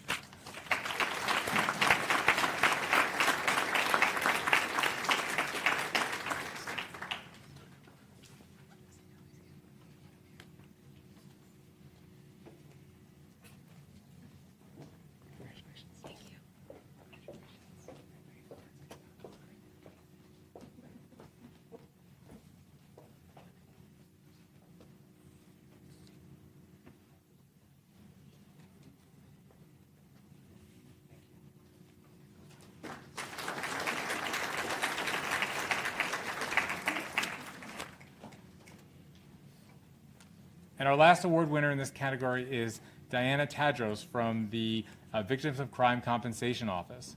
Diana was hired to bolster VCCO's work in providing assistance and referrals for victims of crime above and beyond claims for compensation. She has led efforts for victims of domestic violence by creating a safety planning letter, worksheet, and referral resources that are now sent to all victims of domestic violence that file claims with the VCCO. This work allows domestic violence victims to receive resources to protect themselves from further abuse. Diana, please join us on stage.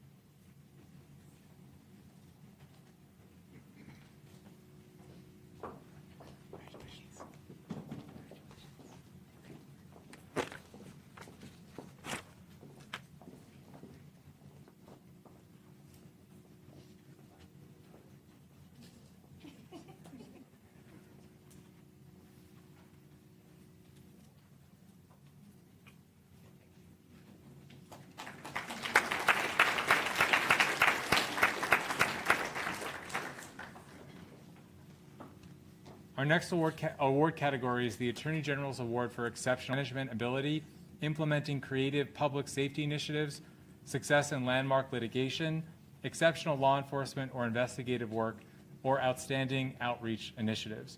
I'd like to call back up to the stage the Executive Director of the JJC, Jennifer LeBaron.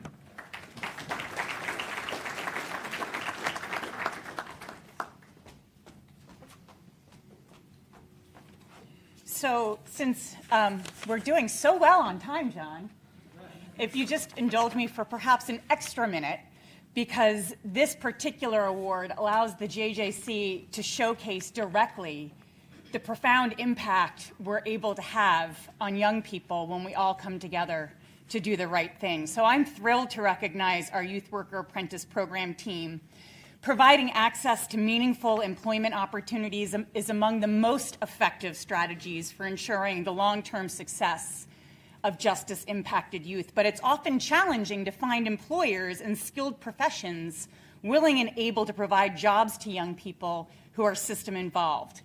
So JJC set out to develop a program to hire youth directly released from our custody as paid part-time youth worker apprentices and youth workers in our organization. Frontline staff working with the young people in our care every day. So we designed a program to hire former JJC residents who are employed as trainees at one of our residential programs for up to 18 months, which we envisioned would enhance their ability to apply for full-time employment with the JJC or with another social service agency. An added element of the program is that current JJC residents benefit from the credible messenger approach, whereby justice-impacted people provide peer-to-peer support to others currently system-involved. The team recognized here today includes those who worked to develop the program, which included creating apprentice job descriptions, recruitment processes to generate interest among JJC youth, an application and interview process, various policies and procedures, coaching and support processes for the apprentices, and performance review mechanisms. It also includes our program coordinator and the JJC staff who volunteered over and above their daily duties to serve as mentors to the apprentices. And of course, It includes our first youth worker apprentices, some of whom have already become full-time employees with the JJC. The entire team has demonstrated true commitment to our vision for a new way of thinking around how JJC can provide innovative opportunities to youth. Each apprentice has embraced the opportunity with enthusiasm and with a willingness to learn, and they are contributing greatly to the JJC community, improving themselves to be leaders, uplifting their peers. I'm so proud of this team and extend a huge congratulations and thank you to all of them. So if you'll make your way up here, Edwin Lee, Guy White, Astrid Christensen, Ramina Salam, Cheryl Washington, former youth worker apprentice and current full-time youth worker Jacques Barr, former youth worker apprentice and current full-time youth worker Abdul Simmons, and current youth worker apprentice Jacqueline Wordsworth. Congratulations.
We have 3 more award winners in this category. Awardees, once you hear your name, please come to the stage, and similar to the previous category, your division directors will join you for a photo with the Attorney General. So next up, we have T from the Division on Civil Rights. That's right. T has stepped up into a leadership role in the Community Relations Unit, much of which you heard from the AG and Director Iyer. She spearheaded the growth of the unit's initiatives across the state, and under her leadership, the CRU reached thousands of stakeholders across the state through virtual and in-person Know Your Rights presentations. She's been essential to the success of the CRU and to DCR in general. Congratulations again.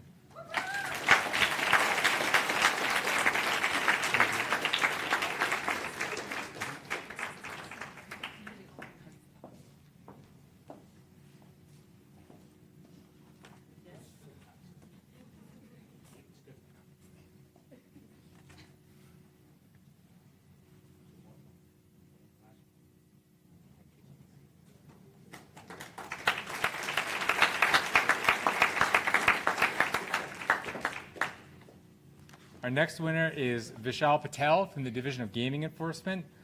Vishal is the Deputy Chief of the Technical Services Bureau, which is essential in the Division of Gaming Enforcement to implement numerous work procedures, not only for things that the division completes itself, but for the casino licensees, the New Jersey racetracks, and for all the investigations that DGE undertakes to ensure that the casino industry functions correctly and functions with vetting and investigation done by DGE personnel. And with the expansion of online gaming as well as esports wagering, the amount of work coming into the Technical Services Bureau has exploded, but the time that it takes for Vishal and his team to move through those requests has not. He's been essential to the success of DGE over the years, and we'd like to recognize him here. Please come to the stage.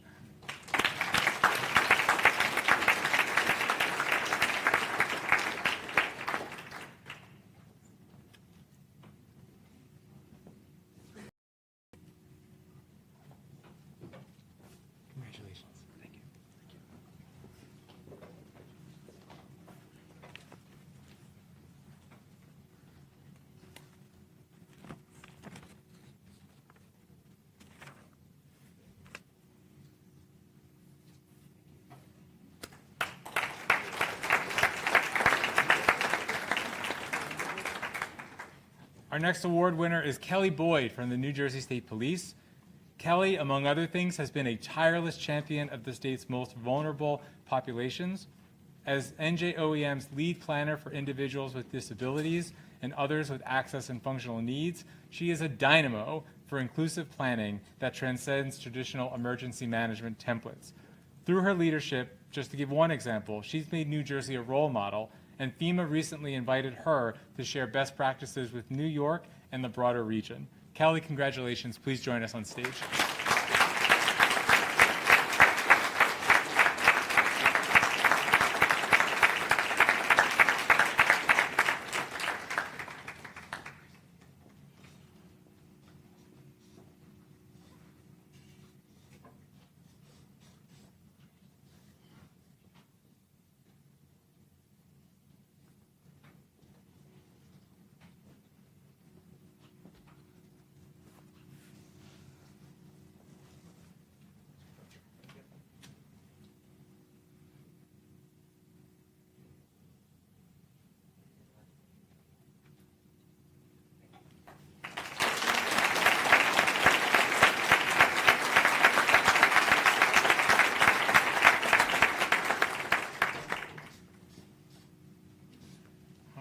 Our last award category, 306, not bad, is the Attorney General's Award for Lifetime Service.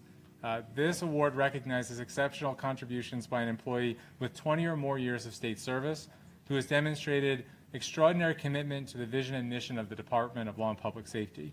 I'd like to actually call up the AG to recognize someone who does not appear on your program. We're getting there, I promise. This is an incredible honor to recognize somebody who I've had the privilege of now working with directly for the last year and a half, but many of you have worked with for a lot longer. He has 25 years of experience. Many of you may know him as the voice telling you that we have a delayed opening or a closure. And, you know, this is not the award for the necessarily the most pleasant person at every moment of the time. But it is the award for somebody who has just been a tremendous public servant to this department and to the state. Of course, I'm talking about Bill Cranford, our Chief Administrative Officer. And, you know, the best way I could sum up what the Division of Administration does under Bill's leadership is they get it done. It really doesn't matter what it is, and I have come up with some wacky ideas in the last year and a half. I've created divisions, created offices, I've asked for more office space, I've re-asked for office space, I've moved things, I've broken things. My technology is constantly challenging for me, as I've already alluded to. Everything you can ask for, Bill and his team have done. We've done multiple budget hearings. And as you know, again, I swear I don't do this regularly, but I also talk to the state police about trying to keep Bill here. He says he's still going at some point between July and October. I guess we're working out the exact date.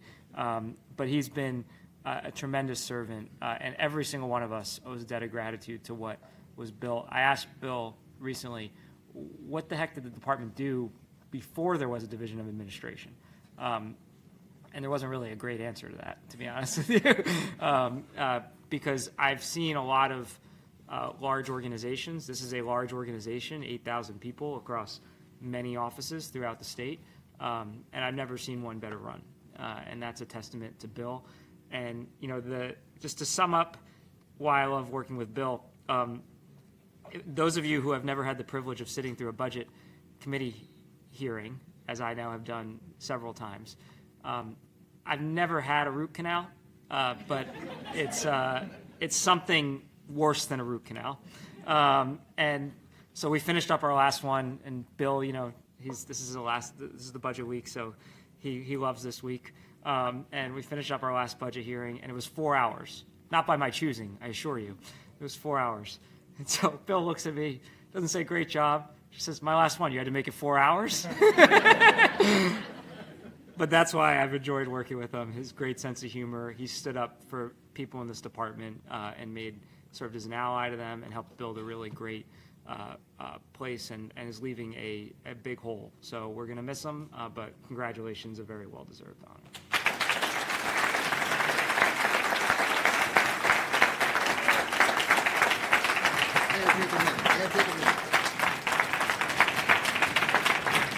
Oh, come on. Stop. Stop.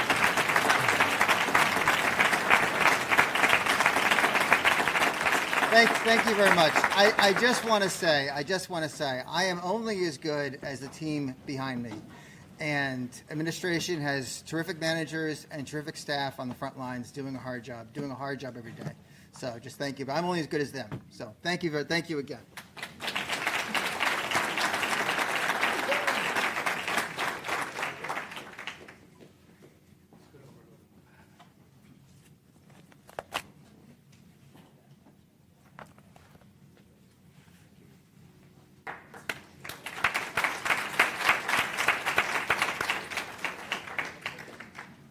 We have some other folks to recognize for lifetime service. When I say your name, I'll also give your years of service to the state. Please stand up and be recognized and make your way to the stage for a photo with the AG and your division director. So we have from VCCO, Jacqueline Sircho, 38 years of service.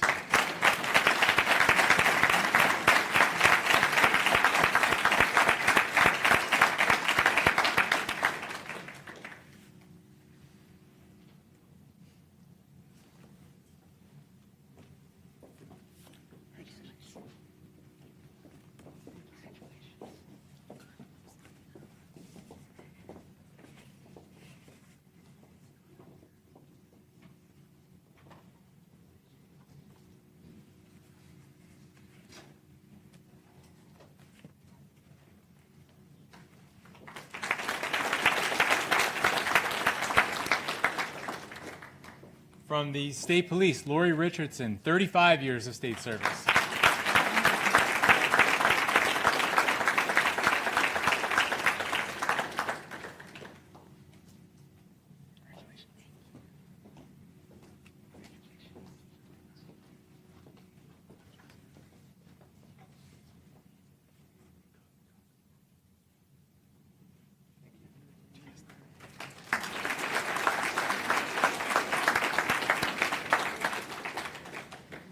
She's not with us here at the award ceremony, but let's recognize Donna White from the Division of Law, 46 years of service.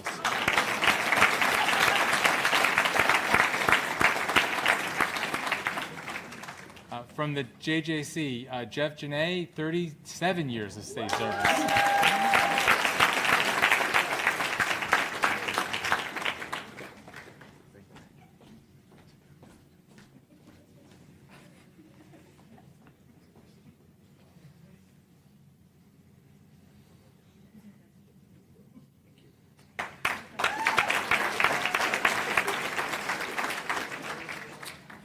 Douglas Gilio from the Division of Gaming Enforcement, also not able to attend today. His service goes back to when he was a captain in the state police in the 1960s. He has combined with state and military service just about 65 years of public service.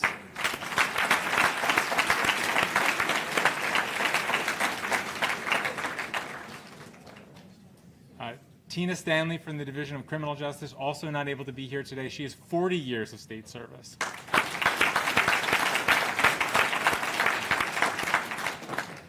Christy Golden from the Division of Administration is here, and she has 35 years of state service.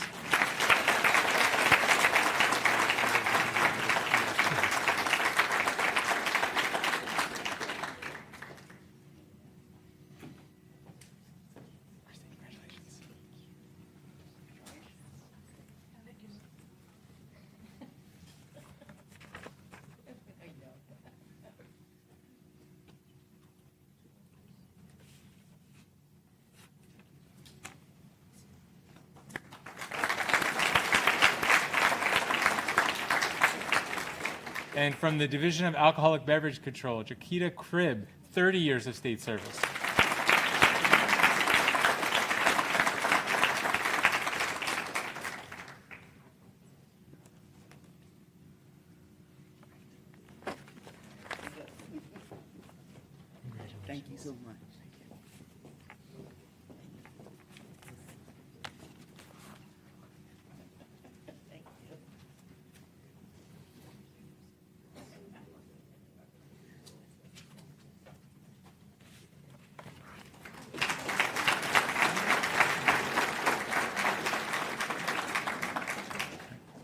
I'd like to ask Attorney General Plotkin to close us out. General? So two things. One, I wanted to be considered for best new employee. I was told that wasn't appropriate. So, but I got the picture with Bill. So now no one knows that I didn't get it, Bill. So, yeah. I have a audible. We didn't have enough awards, so I'm adding one. I looked at the awards and I felt like we needed to recognize outstanding service for in a new award called the Attorney General's Award for Promoting Public Integrity Through Public Service.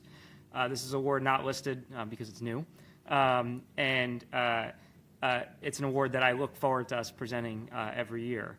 And this award is going to go to somebody who I think is the definition of public integrity and public service.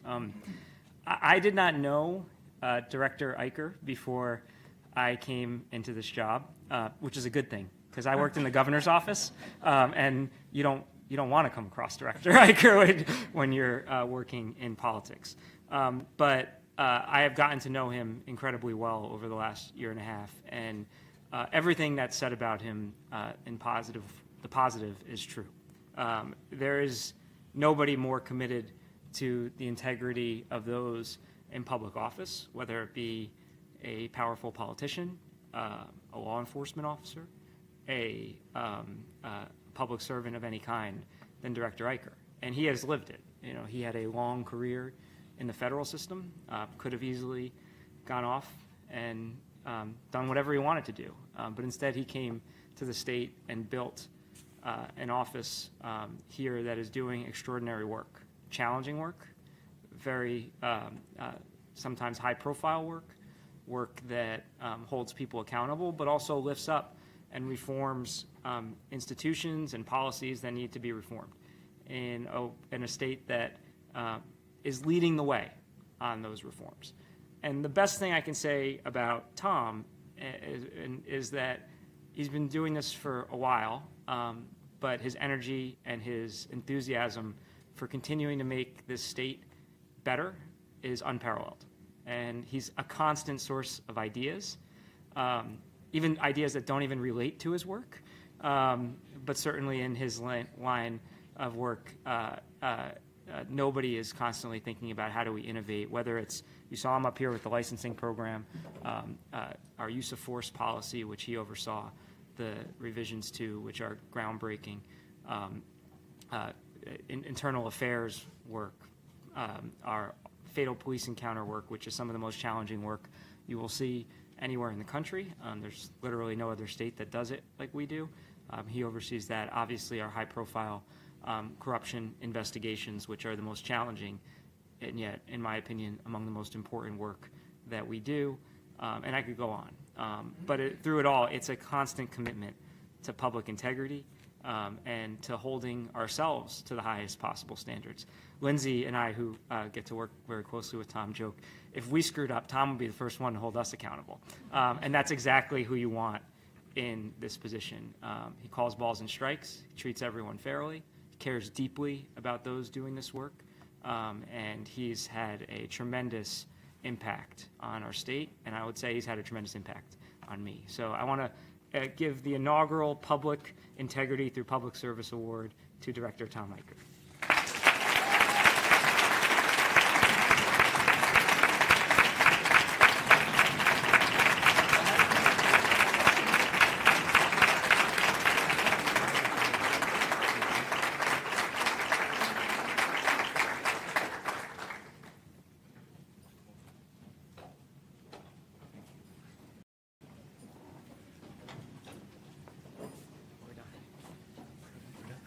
All right. It's just about a wrap. You've heard enough of me. Everybody wants, I'm sure, to go back to your work. But let me just say at the end of this, or end of the day, we're getting there. Let me, first of all, thank, again, everybody who put this together. John, Diane, Tina, Mary, Hannah, Whitney, Matt, Enrique, Shirley, Lindsay, everybody, anybody who I missed. Please give them all a round of applause.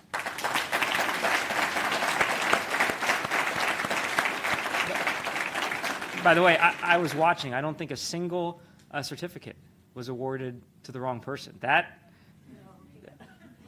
was it? Well, if it was, don't screw up my compliment here. That takes some serious planning. But this was great. And, you know, it struck me as I was listening to all the breadth of what we do and seeing all the great cases being done by Division of Law and our consumer protection work and our civil rights work and our criminal prosecutions and all the things I talked about. And the fact that this hasn't been done since 2019.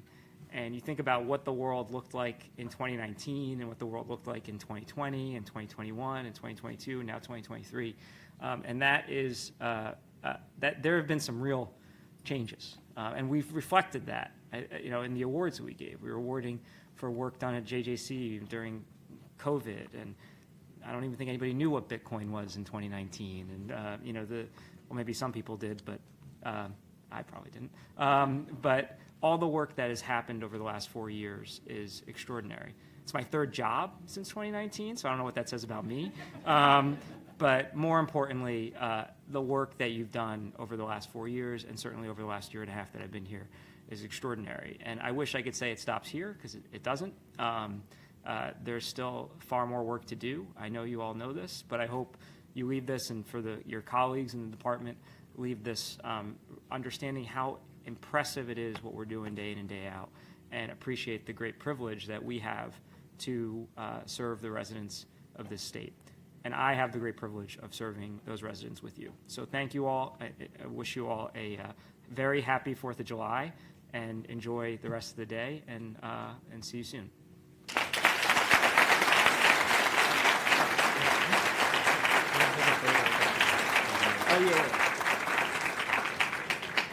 Our large Division of Law group that was recognized but didn't get the photo, please come up to the stage now. Everyone else can leave. Yeah, don't forget the cookies.